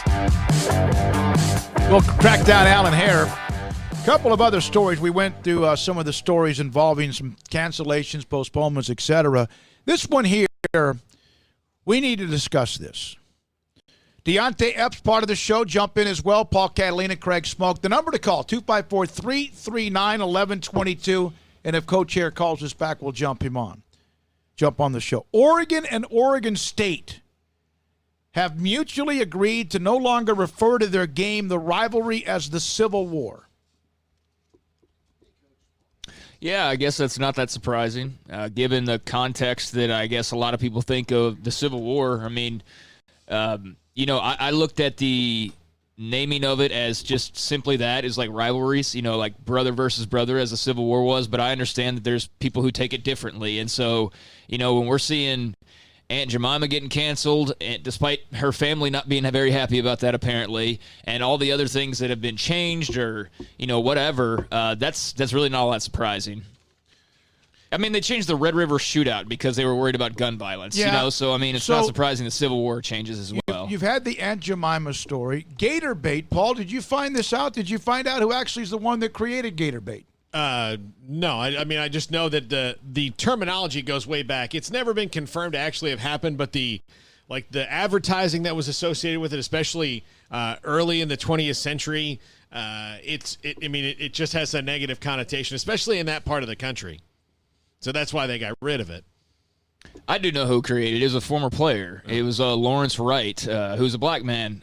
Crazy enough that's such a controversial thing because it was actually created by a black man, and so he's apparently come out this week, and he was not happy about the chant of gator bait being done away with. So, it's one of those things, and there's a lot of people out there. Look, I think there's absolutely some things that need to change, right? There's statues that needed to fall or what have you, but there's also a crowd that always kind of screws up the message and screws up everything else because they want to take it to like this extreme level of like, let's cancel anything and everything we possibly can. And so without even, talking to the family of Aunt Jemima, they just cancel it. And so now you know what happens? That family misses out on money. They miss out on money as a result of that. A black family does. The Gator Bait chant. The kid, the Gator Bait chant, you cancel that. Well, guess what? The guy who created it was a black man, and he's not happy. Like we don't even look into the background. We just go, oh, that must be racist, and just cancel it out. And so I think for the most part, it's been all very well intentioned. But, there's a couple examples right there of where, things are just getting chopped away, and we're not even blinking at it, I guess. Deontay, I'm very curious as to your opinion on this. My personal thing is I think everything needs to be on a case-by-case basis based on their what the actual history to it is. But I understand that things get painted in a different way. How do you feel about it? I had read something on Twitter, oddly enough, and, you can't take everything seriously there on certain topics. But I can't remember who it was from, but a certain person that I follow had said something that really stuck with me. As far as a lot of these things that we see coming up now in this climate and culture and everything that's going on, like we didn't really realize the background of it, or just wasn't aware at all of where certain things come from until like now when everything's starting to come up. It's just like been ingrained in the mind. Like so far, you knew a name or you knew of something of what it was, but you didn't really understand like the depths of it.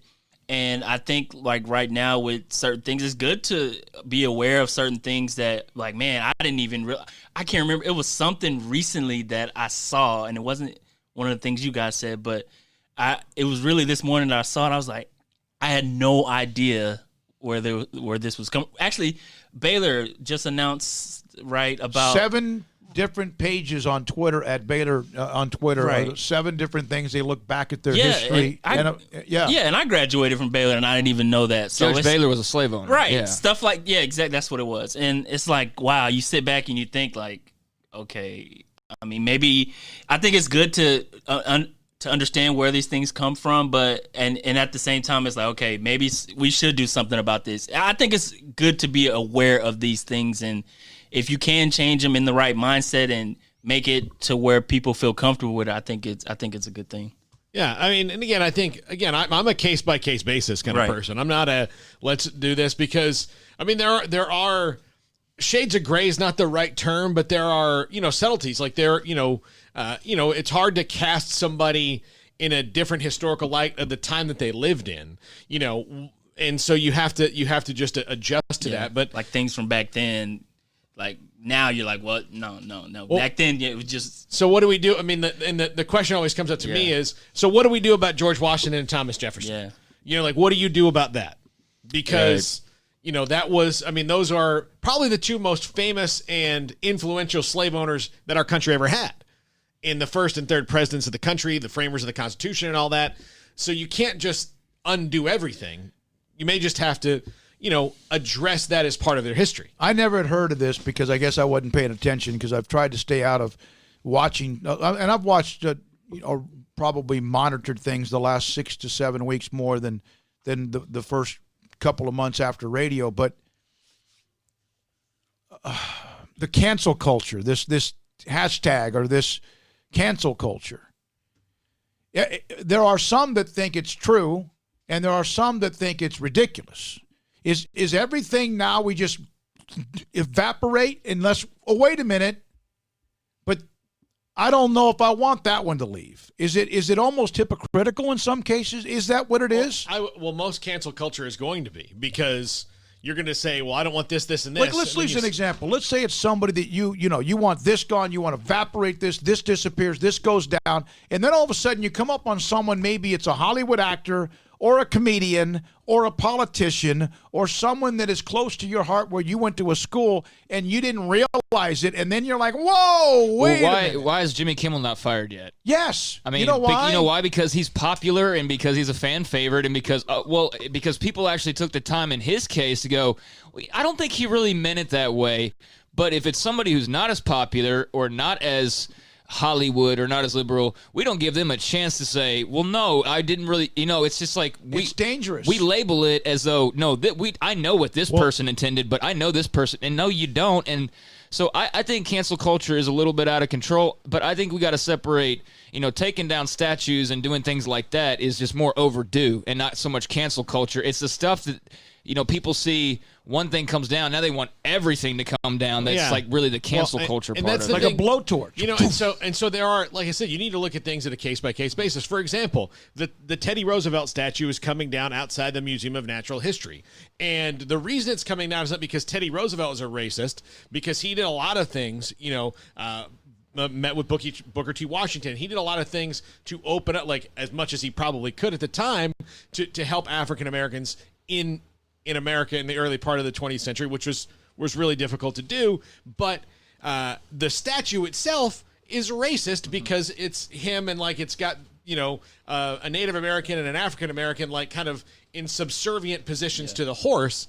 So I wouldn't say take the statue away completely. I would say put another Teddy Roosevelt statue out there without humiliating the people that are also in it. Or just find a way to address. Like, okay, this is a part where in our country this was wrong, and like people should know, okay, this was wrong. Address it as that, and address it as something that happened in the past, and then also realize, okay, we're not that way now, or we shouldn't be like that now. Like, yeah. Should we act like some of this never happened? No, absolutely We not. should be embarrassed by it, or we should be concerned about that's it, or we should learn about it. But it's like we're like losing. Listen, there's some bad things that happen. Yeah. But you still have to know it's a part of the history of this country. It's some cases a brutal part of our history, but we shouldn't just forget it was there. I'll give you 2 examples. For example, I don't think we should do anything about the Washington Monument or the Jefferson Memorial other than Mount Rushmore. Letting people know this was their history, this is who they were, but they also did this. Now, the statue that came down in Tennessee of Nathan Bedford Forrest, the guy who founded the KKK, that's a statue that never should have been there. That's not a person that we should celebrate. He should come down. There's nothing but he didn't do anything good for America. 0 good things. There's nothing to cancel out whatever else happened. There's no historical context other than he created the most famous hate group we've ever had. So his needed to come down. But all these other, they knocked down the statue in Grant Park the other day of Ulysses S. Grant, the general who won the Civil War. And it's but the whole point of what I brought up was the Civil War, Oregon and Oregon State. That's no longer going to be called the Civil War. I mean, really, who cares? In the grand scheme of things, it's the name of a rivalry. So who really cares? I mean, what are they going to call it now? Maybe Battle nothing. of Clear Air. Clean Air. They can call it the Battle of Balloon Animals. I don't care what they call it. I mean, they're still going to play the game. It's still going to be a rivalry. It's just going to be named differently. I mean, they could be the Evergreen Bowl or something like that. It doesn't have to be Civil War. So I think that's very, very minor. I'll tell you the biggest example, and I use it all the time for the double standard that some people seem to have of the selective nature of which they want to tear down things, is look at Tyler ISD. And I'll use this example forever for the people not thinking their way through things all the time. The name Robert E. Lee triggers a lot of people when they think of history and his place in the Civil War and race relations. But for some reason, the name John Tyler doesn't. So there's a crowd of people in the city of Tyler where I grew up who for 20 years have been demanding the name Robert E. Lee change. And I understand. It used to be the Robert E. Lee Rebels. They changed the name Rebels in the 70s or 80s to the Red Raiders. And so there's still this call for Robert E. Lee to be renamed. But no one ever mentions John Tyler needing to be renamed, despite the fact that if you look into it, he might have been a more notorious slave owner than Robert E. Lee was. But he died a member of the Confederacy. He was buried a member of the Confederacy. And yet no one does their research. Why? Because he's not as popular in history books and in movies and things like that. He's a forgettable president, but that's an example of people just not doing their research. So I think there's just a lot of emotional reactions in some cases and maybe not thought put into it. I'm fine with certain things being taken down and all that. There's a lot that needed to be, as Deontay said. The Nathan Bedford Forrest statue definitely never even needed to be erected. But, I think we got to be kind of careful with just erasing history. Yeah. That's just my opinion. You know why John Tyler's a forgettable president? The story of him being president is, how did you get to be president? The guy that I ran with didn't wear a coat to his inauguration and died. Yeah. So that's how I'm president. Yep. That's how he's president. Yeah. So, that just is an example I always think of when I think of how not always well thought out the decisions that are necessarily. I don't know. John Tyler was for a long time predominantly a black high school. It came out of Emmett Scott. Yeah. It's very much minority, Hispanic and black. There's white students who have graduated, great people who have graduated, but Robert E. Lee, we've seen it. We experienced it. We saw the changes in the demographics and between John Tyler and Robert E. Lee. And now a lot of schools outside of Tyler have grown because of the changes at John Tyler and Robert E. Lee. But you cannot sit there and look at Robert E. Lee and then not look at your own school because it's predominantly more of a black high school. Yeah, and I don't mean to get too off topic with that. I was just saying that in regards to we're deeming certain things racist automatically and not even thinking twice about it. And then there's other things that, and the reason why John Tyler's never brought up, I mean, this is me being as honest as I can, is because it's the black school. That's what I just said. Yeah. And Tyler, growing up there, it is literally the definition of a railroad track town. It's the whites in the south part of Tyler, and it's blacks and Hispanics in the north part of Tyler. That has changed tremendously. It has mixed up a little bit more demographics-wise, but for a long time growing up, that's the way that it was. All my black friends lived in North Tyler. All my white friends lived in South Tyler, and that's just how that town's always been. There's always been that sort of that mentality there, and that's caused some friction. But yeah, absolutely, it's not called out the same way because there's not that, I guess, same idea of the school itself and its demographics, even though it's definitely more similar now. When we come back to 5 o'clock hour, Art Strickland on the PGA Tour, what they've dealt with this week, but also Mary Hardin Baylor in Belton received the answer from the NCAA on their appeal. And something that their president said that makes so much sense, and yet with the NCAA, nothing usually does. That is next on SicEm365 Radio. Richard Carr, Buick, GMC, Cadillac, they continue to have hot deals, and they continue to have great customer service as well. Look, the COVID cases are going up, but if you're like me a couple of months ago, I had to buy a car, and this was in the midst of lockdown. My registration was coming up. My car was not going to pass registration for another year in a row. And I had to find a way to work it out. And Richard Carr is trying to make it work for you as well, because even though you might be a little bit leery about going outside right now, they can bring the test drive to your home. How about the Buick line? The Encore, the perfect crossover SUV. It's roomy, it's quiet, and it's packed with safety features and the latest technology right now for only $19,900. You can save $6,000 on the 2020 Buick Encore. Maybe you want to check out the line of Cadillacs, the XT4, XT5, or the very roomy 7-passenger Cadillac XT6. They can drop that by your home and let you test drive that as well. But the dealership is still open. Richard Carr Motors, the people you can count on, a local family dealer run by Baylor Bear alumni that wants the chance to earn your business. Their showroom is disinfected daily. Their staff is safety-focused. And as I mentioned, if that's still not good enough for you, they can bring that test drive to your home. Because why? Well, your comfort and safety is Richard Carr's first priority. Find them at richardcarr, KARR.com, or Highway 6 at the Imperial Exit. You want to know why Stonewood Dental is so successful? Listen to what happy customers have to say. It's pleasant. It's different than any other dentist office. I really feel like they care. And it's not that you're here for 2 hours waiting on someone to take care of you. It's quick and easy, and I bring my kids, and my kids love being here too. They really love the treasure box. Staff is really nice and accommodating, real friendly. You feel more like home. It's not sterile looking. Everybody has their own personalized rooms with decorations and decor, and they'll even have a blanket for you when it's cold. I've recommended people to actually come here, and they are patients now. I really love it here. It feels like family. Learn more, stonewood-dental.com.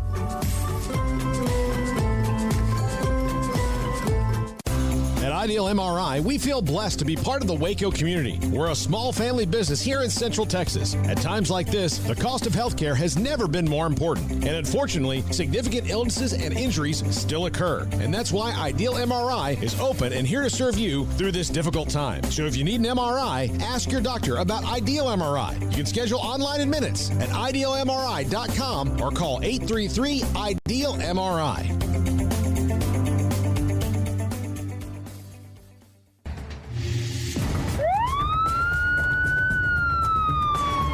If you or a loved one or friend has been arrested and you can't afford bail, trust Terry and Chase Chapman at Chapman's Bail Bonds, covering Waco and McLennan County for over 25 years. Chapman's can bail you out anywhere with experienced, knowledgeable local agents who are committed to serving you professionally, respectfully, and with the highest integrity. Chapman's understands your privacy is important. Your freedom can be secured fast when you use Chapman's Bail Bonds. Open 24 hours a day. Payment arrangements available. Call Chapman's Bail Bonds. When you need help, 254-754-1603. When you ring, we'll spring. Riverbend Liquor and Wine has their easy-to-access drive-thru open and convenient and clean in-store location on the corner of Lakeshore Drive and North 19th Street in Waco. Riverbend Liquor has the best and most extensive variety of craft beer selections in Waco and Balcones whiskey, including single malt, pot still, baby blue, French oak, rye, and brimstone. Riverbend Liquor and Wine, family-owned and operated, and a hidden gem in Waco on Lakeshore Drive and 19th Street. And find out more on Facebook and Instagram. Let Camille Johnson Realtors guide you seamlessly through the process of buying your dream home, or selling your current one, commercial, farm and ranch, or residential, Camille Johnson Realtors can smoothly and successfully lead you through any transaction with a team of 24 experienced agents who are excited about serving you. Camille Johnson Realtors services the entire greater Waco area. If you're in the market to buy or sell, contact Camille Johnson Realtors, 104 Midway Center in Woodway, or find them online at www.camillejohnson.com. Camille Johnson Realtors, elegant, charming, warm. Welcome home. This is SicEm365 Radio. Brewer. Throw over the middle. Caught. Mims. Touchdown. Sycamore Bears. The 5 o'clock hour is sponsored by Edward Jones Investments with financial advisor Tom Albers, staying in touch with you and your money through these difficult and changing times. Edward Jones, making sense of investing. Here's David Smoke, Paul Catalina, and Craig Smoke. So the Art Strickland at 520 on the PGA Tour, the Travelers Championship, I believe it's called, and Mickelson was a shot up with 13 under. We'll get into that with him and also what they've dealt with some of the positive test caddies, etc. So then this came down today, and remember the NCAA, Mary Hardin Baylor self-reported what came down to, am I right here, it was that Pete Fredenberg or a coach's vehicle was being used by student athletes to go maybe run to the grocery store or go get a Big Mac. Yeah. Is that right? Let him drive around. I think the thing that really kind of got him in trouble is he let one particular student drive it for a long period, drawn-out period of time. It was technically available to anyone who wanted to use it, but this one kid was the one using it the most. Technically not supposed to be available. Yeah, but I mean, it was. so... Okay. Well, so they self-reported, the NCAA just sledgehammered him. And not only put him on, Pete Fredenberg had that, what was it, a 2-month probation? What was it? He had a 2-year... 3 months without pay. Yeah. And also missed the first 3 games of the 2018 season. It would have been the 19 season. Last year. They also put Mary Hardin Baylor. Oh, no, it was 2018. Man, Yeah. my years are all screwed up. Yeah, they also put Mary Hardin Baylor on a 2-year probation and enhanced the compliance training. This is all stuff that UMHB did themselves. They suspended their coach without pay. They've suspended him for the first 3 games of the 18 season, and they also put themselves on a probationary period and enhanced compliance training. However, then the NCAA College of Infractions then added the penalty of vacating wins and records of Mary Hardin Baylor football from 16 and 17 seasons, including their first ever national championship. And, of course, then UMHB appealed. Let's stop for a second. We've discussed this vacated wins before. Like Reggie Bush was not a part of USC for the last 10 years because he couldn't be. They took him out of the record books. They took him off of the campus. There could not be a statue. There could not be a mention of Reggie Bush or anything in the 05, I think it was 04 and 05 team, whatever it was. This is the dumbest thing in the world. If you want him to forfeit games, fine, but to vacate win, whatever you want to do. But it's suspending Pete Fredenberg was very harsh. Yeah. Okay. Got to be consequences, even if you didn't mean to do it. But, of course, if it's one guy, it makes it look like he's getting favoritism, no matter what the reasons were. But my God, it just seemed to be overkill. And so they appealed it, and the NCAA has said no. But here's the quote from Randy O'Rear, the president. And I asked him to be on the show, and I asked for Coach Fredenberg with Mary Hardin Baylor. I'm sure they're just like biting their tongue. But this is what he said. Today's decision could cause serious concern about whether current NCAA enforcement system will encourage or discourage cultures of integrity and self-reporting for those facing similar situations in the future. My alma mater, remember, with their academic ineptness, self-reported everything, and they got slathered.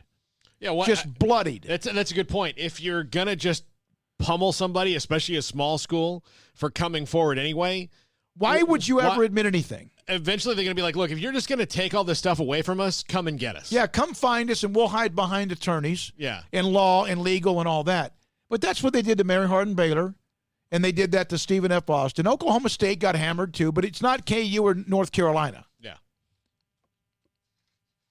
So I just the vacating of wins and saying that they didn't win the national championship is just overkill for me. So the story today is that they denied the appeal. Yeah, they denied the appeal. That UMHB cannot reclaim that national championship. They cannot reclaim those wins. No.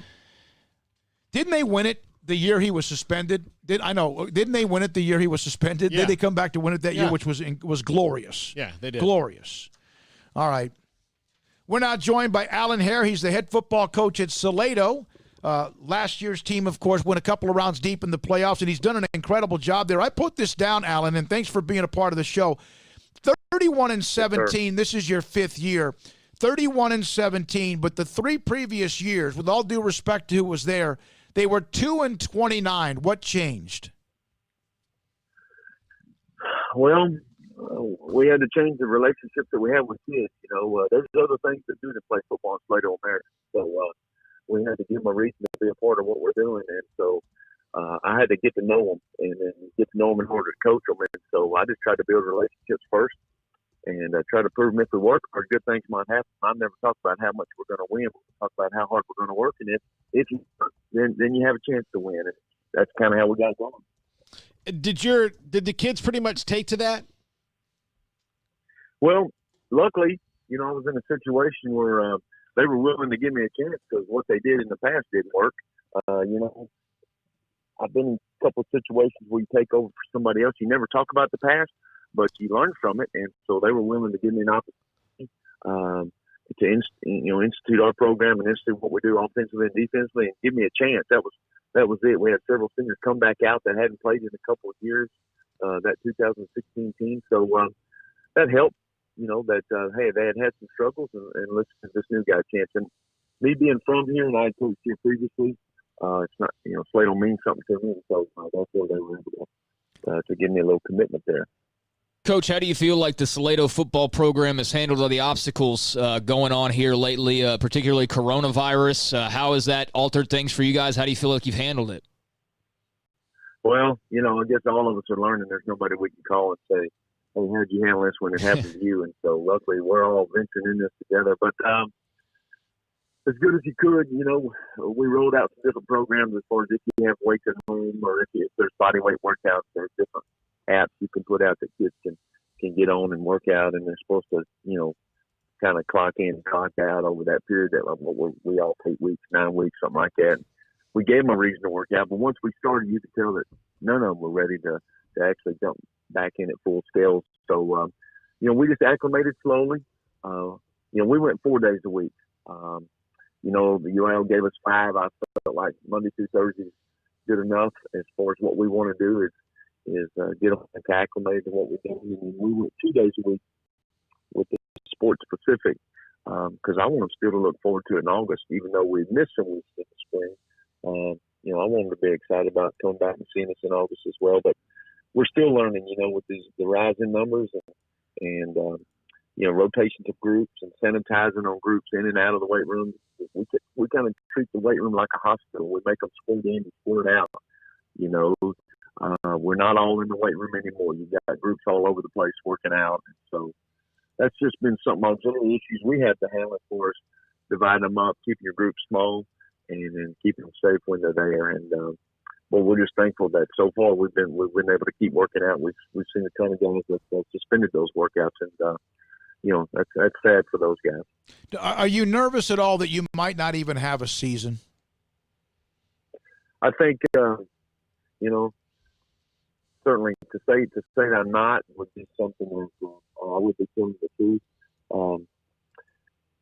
Here's a situation, though. I don't really want to go to school and not have something to look forward to. I mean, there's a place for education. When I played Little League Baseball and it rained in the afternoons, I was wanting to pout and cry. You know what I mean? Like, I can't believe we can't play. Yeah. And so can you imagine these kids and the motivation they'll have in the hallway and the morale of what sets the tone for your school year being taken away? And we're venturing into that medieval study hall where all we're going to do is hit the books. We're not going to have any activities. I just can't see it. And I don't know how I would handle that. Yeah. Don't kids need the mix of things to avoid just a slog of every day?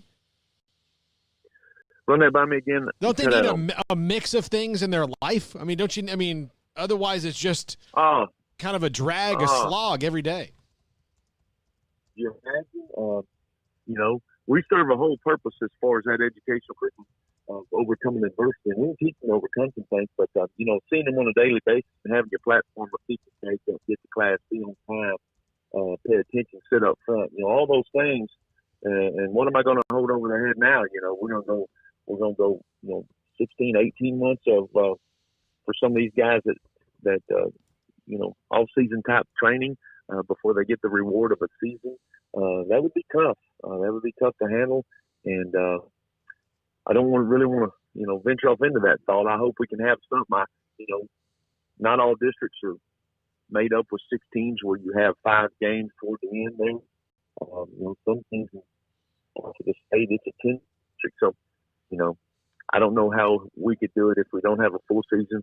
Do you have 5 weeks, and how would you qualify? How would you advance?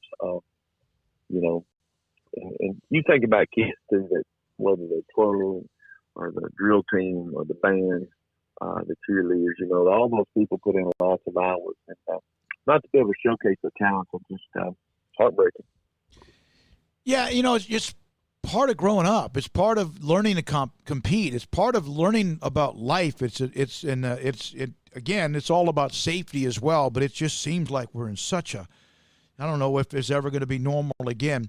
All right, you lose 1,252 yards. If you don't mind, I'll talk a little football. But Hunter Turk is gone. He was a fantastic fullback, running back for you. He was on our all-Central Texas team as well. 1,252 yards, 17 touchdowns. I know you've got some young running backs. How do you replace him, or can you? Well, you don't. We just find another. Our guards are really fullbacks, and fullbacks are guards. We find another tough kid that will venture off in there and run it up tough. And so, we'll miss Hunter Turk. But 2 of the other guys that were in the backfield, Rook Brown will be back. He had 1,150 yards, and then Reed Vincent, the tailback, I think had 1,250.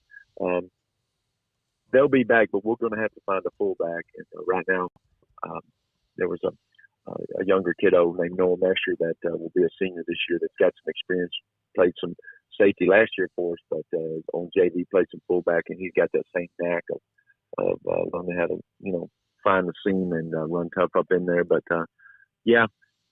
graduation, happens, and they have to move on. It's one of the parts of the process that's hard to see them leave. Everybody has it, but he'll be one we have to replace for sure. Paul, anything else? Nope. You mentioned you had to get to know the kids, and you obviously have done a good job, and I mentioned the record is just completely different than what it was. How important was it, despite success or not, how important was that win against Belleville? Because that you were a quarterfinal round team. We're talking you were among, like, the last of the last that's still alive in 17. You had a fantastic team. What message can that send for a long time, you guys getting to that point and getting past Belleville? Well, I think it's huge if you look back in the history of what was going on there. They lost to them my first year here. We lost to those guys in the second round. We had actually advanced that year. We beat LaGrange, and LaGrange had previously been in district with Salado and had put some good beat downs on them. And so we got over that hump, and then Belleville took us out. And then we were able to play Belleville that next year. And it was a thrilling game that, we were able to win in overtime. And then we went on to face West Orange, who, of course, the state championship, and just a fantastic program. And it was 14-0, but we felt like it was a little closer to that. Went toe to toe with those guys, and just felt like, hey, we can play with the elite, but you got to train like the elite too. Everybody wants to be the best until it comes time to work like the best. And so we got to see it on the flip side of the field, and it helped us understand what it takes to play at that level. And so that was huge for us, and that was a big win for us. And I couldn't be proud. I guess it was the second best season in history history of our program. And, as an alum, from here, played here, previously coached here, you want to bring something to the community where the kids are esteemed about it, feel good about themselves. And we were able to do that and keep that going. And so we just want to continue that push and let that momentum keep going with these kiddos that are following in the footsteps of those guys that went before them. Alan, thank you very much. We appreciate your time. Stay safe. Appreciate it. Alan Hare, head coach at Salado. What a job he's done. 5th year now. They've already had 8 playoff games. Note they're in District 9, 4A Division 2. That's Region 3 with China Spring, Gatesville, Gerald, who's moved up, Robinson, Salado, and Connolly. And that's the district we're going to cover, obviously, heavily. The question about that district, of course, who survives, but the first round, they'll play, someone's going to play Carthage.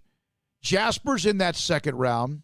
And that district, that Carthage district, because Carthage dropped, it used to be Carthage and Henderson and Kilgore, and it was a murderer's row, whoever you played. But Center and Madisonville, Rusk and Shepherd, that's manageable. In the first round, you want to avoid Carthage if you possibly can. By the way, Jasper can play as well. All right, Craig just showed me this.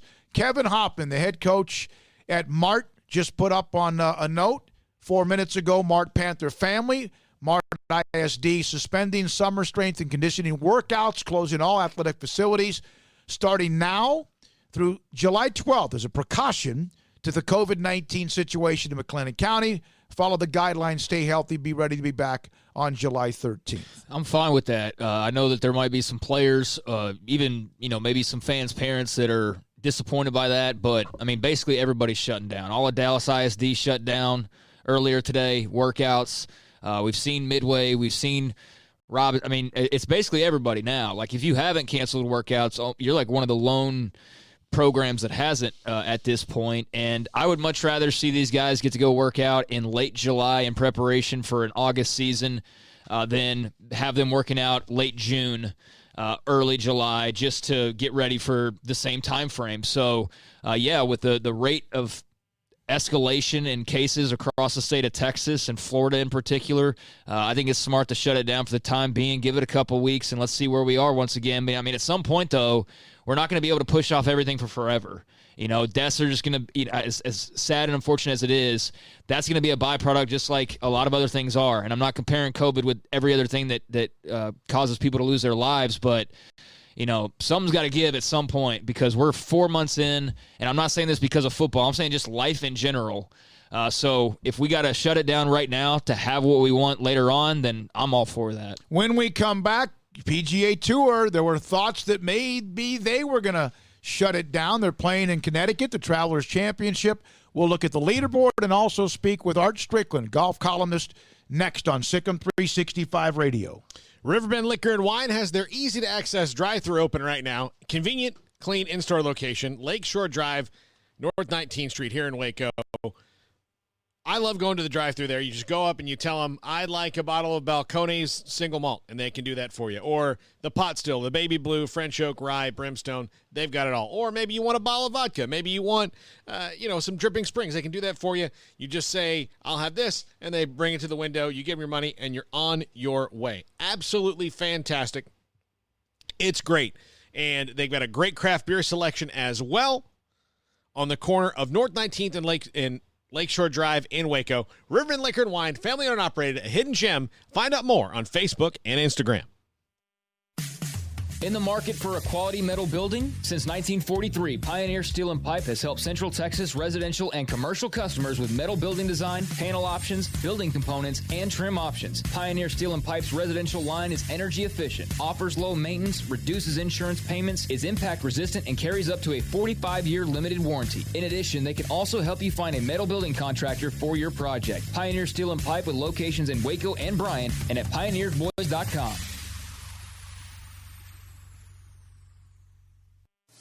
How How often have you said it's time to get in shape? Every day, every week, every month, maybe for as long as you can remember? How about starting today? I promise if you'll just join Waco Regional Tennis and Fitness now, you'll thank me later. Hi, this is David Smoke, offering a variety of 40 group exercise classes every single week, including boot camp on Tuesdays and Thursdays at 5:15, plus spin, body shaping, Pilates, yoga, and bar. And there's a free kids club as well. Waco Regional Tennis and Fitness open Monday through Thursday, 5 to 10, Friday, 5 to 8, Saturday and Sunday, 7 to 7, and personal trainers, Christy London and Randall Cole. World-class tennis facility with pros Britt Coleman and Joe Rosa with lessons, camps, and special events. Spacious and clean workout rooms, locker room for men and women, both with a whirlpool and sauna, and now there's touchless bottle filling stations. No intimidation, tremendous camaraderie, an entirely new atmosphere, and yes, you can do this, but you have to walk through the front door. It's time to react today, not tomorrow. Waco Regional Tennis and Fitness on Lakeshore Drive in Waco. It takes time to reach goals. It's a truth that applies to more than sports. It goes for your financial goals as well. You work hard for your money, and you deserve an investment strategy that lines up with your game plan. And Tom Albers, your Edward Jones financial advisor, can help. If your financial investments aren't putting forth the effort you desire, stop by today for a financial review. Tom Albers, 4301 Lakeshore Drive, 254-776-7605. Edward Jones, member SIPC. These make a great pair. Each are phenomenal bargains from Allen Samuels. The new 2020 Jeep Cherokee and new 2019 Dodge Journey. Save thousands now as we drive forward into summer. Journey, the great American crossover with third row seating, just $16,995 for select qualified buyers. And the Go Anywhere Jeep Cherokee, just $29.90 and eligible for first responder $500 bonus cash. Journey, Jeep Cherokee, summer bargains from Allen Samuels. Ask for details.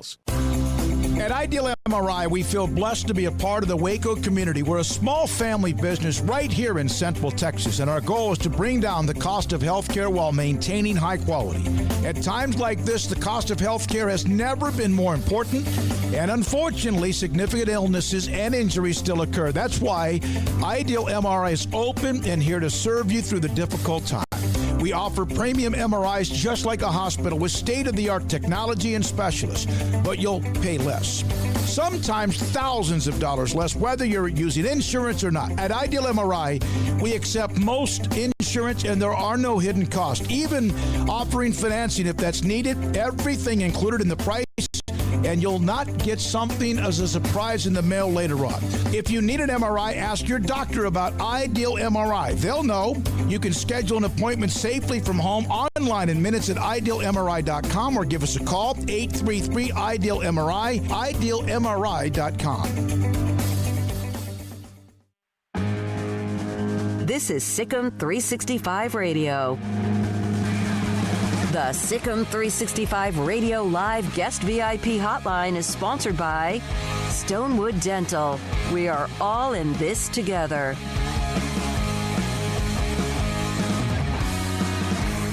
Travelers Championship, you wondered at one point, early on in the week, Graham McDowell's caddy tests positive, then Brooks Koepka, they some of the guys move up, Webb Simpson. Was this going to happen?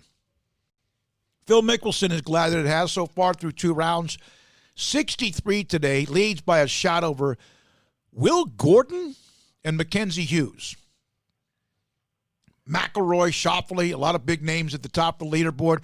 Art Strickland, our golf analyst and columnist, joins us, and Baylor alum on SicEm365 Radio. Art, did you think they were going to shut it down this week? Oh, no, I did not. And they made the right decision. I think that Jay Monahan and Mac Rhodes, I don't have much in common, but they both basically said the same thing. We know there's going to be positive tests. We plan for there to be positive tests.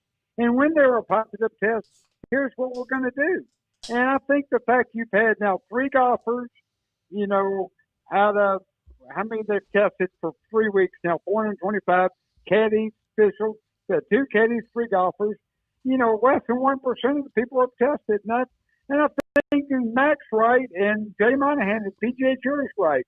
You go into this situation thinking there will be positive tests. And then when positive tests happen, you're not surprised here is our plan to deal with positive tests. So I think they made the right decision going forward. All right, Art, how surprised was everybody about Mackenzie Hughes?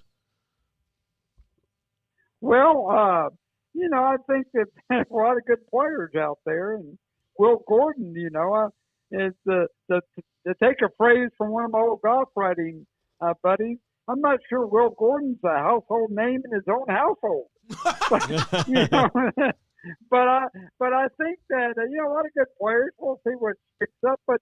One thing that's been apparent, I spent the week at Colonial, and it's very apparent that there was no rest to these top players. These top players came back ready and raring to go. And, after watching some of the golf, some of the major TV golf, I thought you might feel a rest, but really these guys have come out firing. Phil Mickelson, Bryson DeChambeau has come out firing. And so, I think the guys that are here, and the thing about golf is that these guys are independent contractors. And so when you have guys like Brooks Koepka, WD, or, these people, WD, anybody can withdraw from the tournament at any time. If they don't feel safe, they're going to have a bunch of caution. Koepka's caddy was tested. So, people that don't feel safe, unlike the guys that are working, at 7-Eleven or HEB, they've got to have a job. So if they're healthy, they got to be there. PGA Tour's not like that. You can withdraw and come back and try to get the next week. And I noticed that already the players have said, some of the guys that withdrew this week at Hartford have already signed up for next week in Detroit. All right. I don't know who in the world. I've heard of Mackenzie Hughes. And the other names on the leaderboard, obviously Mickelson at the top. Who is Will Gordon? As you mentioned, he's not even a popular name in his own household. He's from Canada, I believe. Any history with him at all? Really not. I'd like to give you 15 minutes on the Will Gordon story, but by the way, he's not. He's in the United. I said Canada. That's Mackenzie Hughes. Will Gordon is American. Well, I don't know all that much, but I will tell you that Will Gordon played at Vanderbilt. I do know that. And there we go. I'm not at all looking up his bio right now, and the fact that he was a 2019 first-team All-American and SEC Player of the Year. But no, that's a lot of good players. Yeah, apparently pretty good college player. I think one thing this has proven, though, Smokey, and, I was at Colonial all week. I had my temperature taken, 98.2. Thank you very much. But I think maybe the fact that nobody tested positive for corona at Colonial maybe gave those guys a false sense of security. And, so they didn't take it as seriously as they should have. And Cameron Champ, who is a golfer, went to Texas A&M, is now on the PGA Tour, test positive for corona. He was waiting on the test to come back, whether it's positive or negative. He was getting treatment from his physio guy, getting, a massage and alignment on spine. And for some of the caddies took to Twitter really blasting him. That's a violation of our protocol. While you were waiting for the results of your corona test, you are not allowed to have any interaction with anyone on the tour. And that was a blatant violation. So I think maybe Colonial served as just a great week, but maybe a false sense of security. So now Hartford and Hilton Head and going forward to Detroit, I think people would need to realize that we have protocols for a reason, and you got to stick with them. That's something else that PGA Tour and Baylor have in common. Very strict protocols. Yeah, you mentioned, by the way, how there was the thought that some of these guys would come around and, the scores would, kind of get out of whack. And I'm sure there's a few that played less than others. But, these guys, it was like the commercial, Art Strickland, our golf analyst and columnist on SicEm365 radio. These guys are good. They're going low. They are. This isn't Bethpage Black. This isn't, right. But they're going low. And most of these guys, and not all of them, I'm sure Will Gordon, but these guys are making a ton of money. They still can go play on their private courses, or even in some cases like Tiger or whoever, they have their own course. So it's not like they couldn't go hit the golf ball. It's not like they sat on the couch and looked like Craig Stadler. But I was impressed when they came out and started firing at the sticks and playing well. Really, they haven't. I really thought that with no crowd, you've seen guys fired into the crowd just because they know they're going to get a free drop and it's going to be trampled down ground and, a lot easier shot. These guys are playing tough golf courses without the crowd, and they're firing well. That just shows how good they are. I think we've talked about this before, but when I worked for Golf Week, we took a guy, we named him Paul Parr. If you shot even par every week on the PGA Tour, every week you shot even par, you would miss the cut 18 of 42 times on the PGA Tour, just shooting even par. And so you got to go low every week, or you're back playing with me and Smokey and Doug McNamee on Saturday afternoon, because there's a lot of killers out there. All right, so right now Mickelson 13 under, Gordon and Hughes 12 under, Schauffele, that's another nice name at 9 under, and the McIlroy's in the mix. And was Jimmy Walker playing this week? No, he wasn't. He played at Colonial, he played at Hilton. I believe I think he's playing in Detroit next week. He definitely will play at Memorial a couple weeks in Columbus. They've got 2 weeks back to back at Columbus, so a lot of guys will do that just to save the wear and tear. But fans at Memorial, Smokey, but no fans for the PGA Championship at Harding Park in San Francisco. And I think it's very doubtful you will see fans for the U.S. Open at Winged Foot. And I'm even sure you're going to see a Ryder Cup at all. So very unknown going forward. But fans at Memorial already announced no fans at the PGA Championship. And U.S. Open at Winged Foot, New York, the tennis U.S. Open already announced no fans for their event in New York City. So I'd be shocked if you saw fans in New York City at Winged Foot for the men's U.S. Open golf. Okay. Art, do you think Phil's 50 years old now. Does he have the staying power to win tournaments? Or is he going to do this where he'll have some good tournaments, but maybe he's, for lack of a better term, too old to win? Yeah, I think that Phil can win. I think that's how good he is, how good his short game is. Will he? I don't see it happening very often. I do think that Phil could. Well, I think he could win this week, but the fact that he could win it 4 or 5 times in the season, I think, is asking too much. I think you'd see Phil win once a year, maybe once every 3 years, and then he's eligible now for the Champions Tour. And to me, Phil Mickelson is the perfect Champions Tour player. Great with the fans, he interacts, autographs, likes to drop the needle on his partners, likes to ride in a cart. He'd kill it on the Champions Tour. Yeah, him on the Champions Tour, I don't know. Will he do that? I don't know. I think that most guys, you see guys like, Langer's playing this week. BJ Singh is playing this week. I think guys want to play on the PGA Tour as long as they can. To them, that's the highest level competition. When he thinks he cannot compete, going back to your earlier question, when he thinks he can't compete on the PGA Tour, then I do think you'll see him on the Champions Tour, and I think he'd be good at that.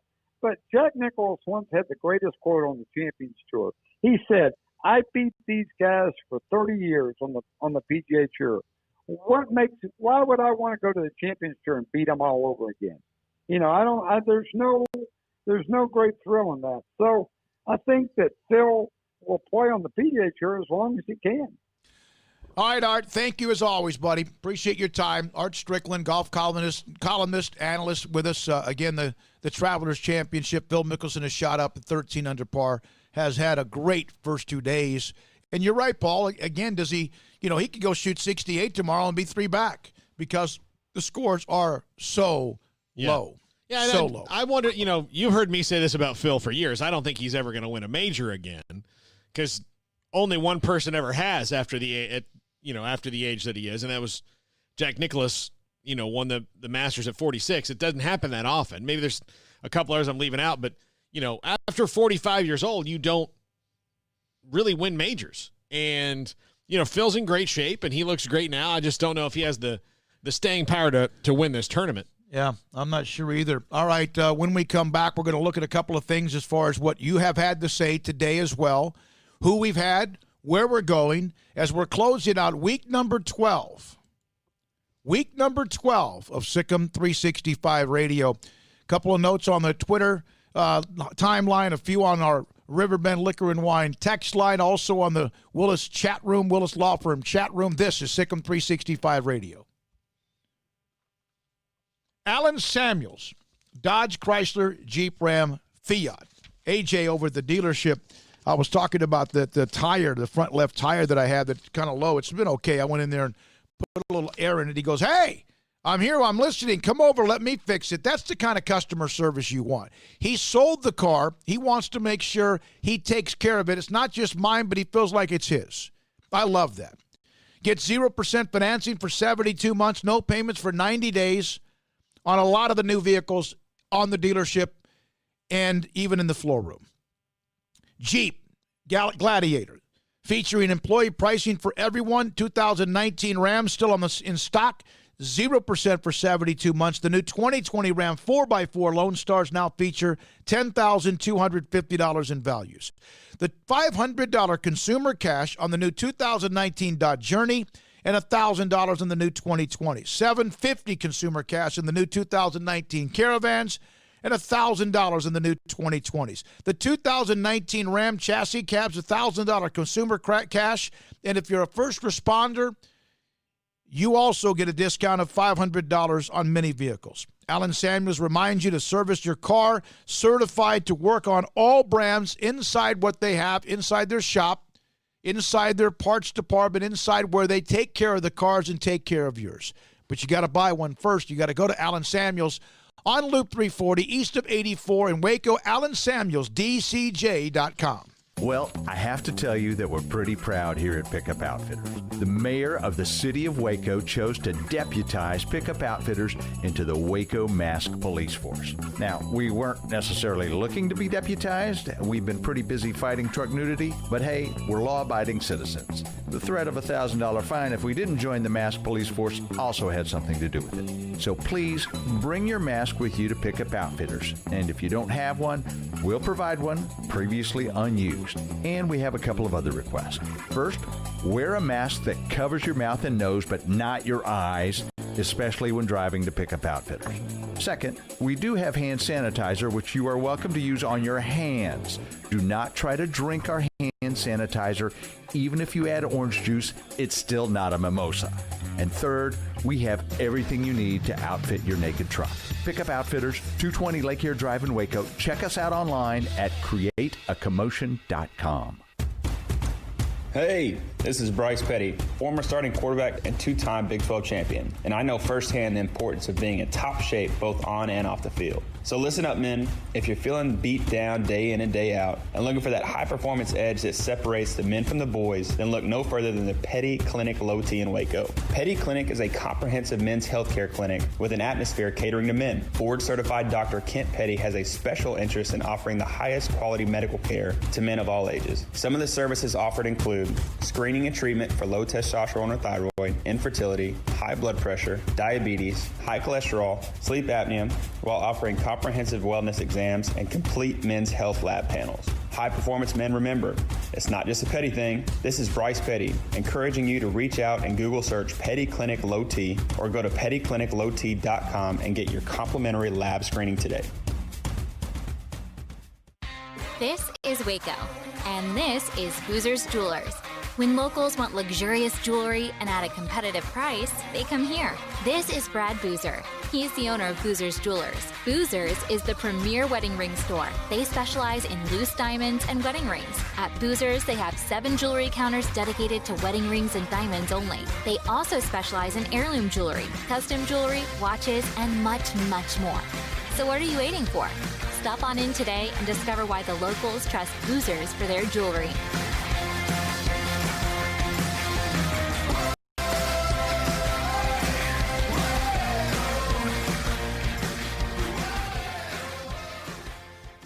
One size fits all. That may be all right for an adjustable belt or cheap sunglasses, but when it comes to your financial needs, no one wants a one-size-fits-all strategy. Ben Erlinson, your Edward Jones financial advisor, knows that his most important goals are yours. That's why he takes the time to understand your needs, knowing you. That's how Edward Jones makes sense of investing. Ben Erlinson, 100 North 6th Street in Waco, 254-759-8533. Edward Jones, member SIPC.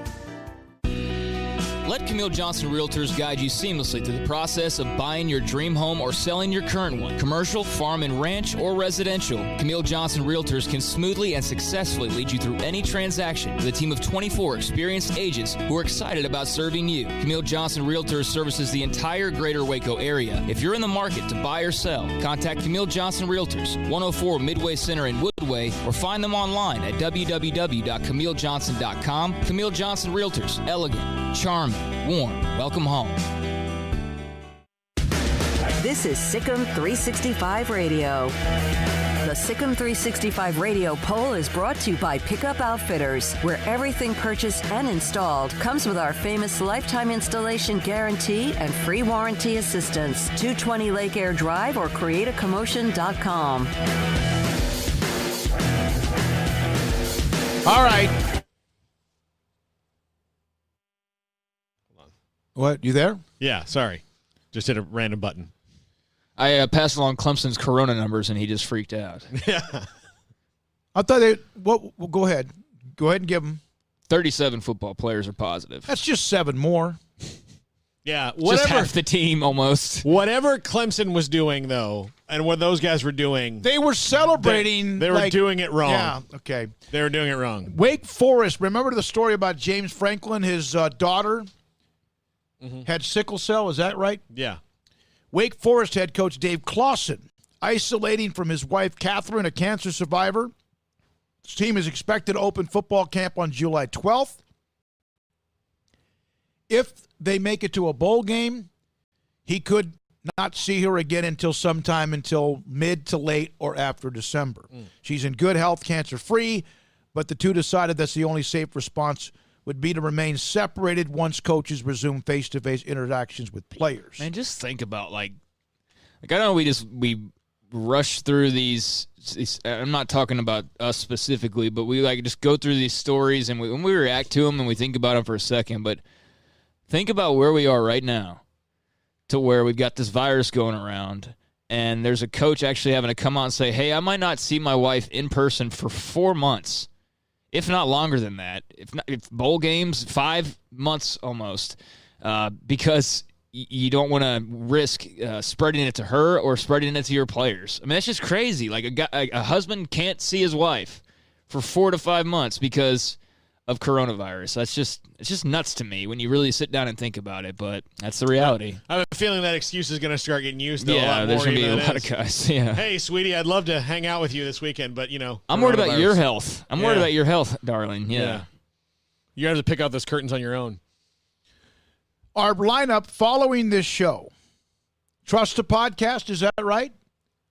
I believe so, yeah, the new one. From 6 to 7 with Craig and Grayson, then Pete Mundo, Heartland College Sports, 7 to 8. Then a replay of our show from 8 to 11. Then kick it back up tomorrow morning.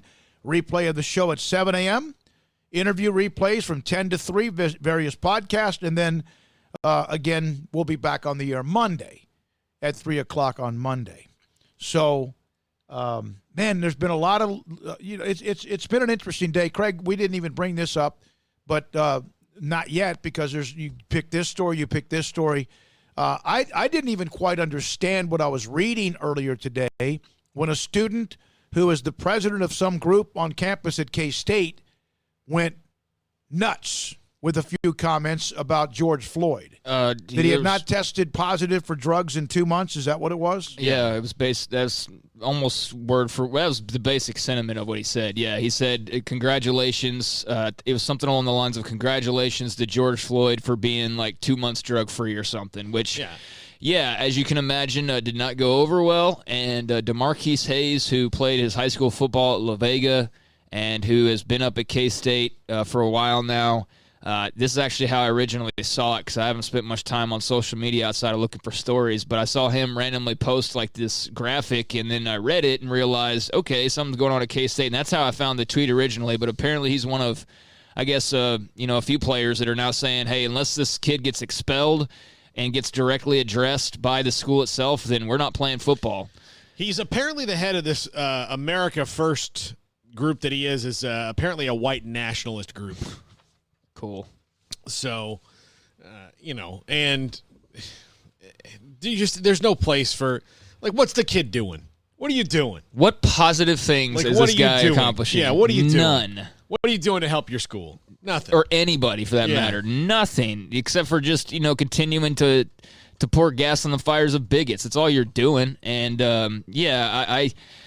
I don't know what this kid's background is or what. Doesn't really matter, quite frankly. But I don't blame K-State football players for being upset that somebody like this is on campus and just freely talking that way. I mean, you have an idea, I'm sure, as a player, that there's probably people you come across, or not even just as a player, but just as a person in your daily life, you come across people that probably have their biases or racism in some cases. But, if you're a player on a team, on a campus, and there's a person who's leading a student group on that same campus saying things like that, yeah, I think you're going to use your leverage to try and make as much change as you possibly can, starting with getting that kid out of school, because I don't think he's a very great representative for K-State. But I know that there's also, different factors that come into this equation. It's for people who make more money than me to figure out, what legally they can do and whatnot. But I gathered from reading K-State's statement that they are right now checking their guidebooks and whatever they can to see how they can get this kid off campus.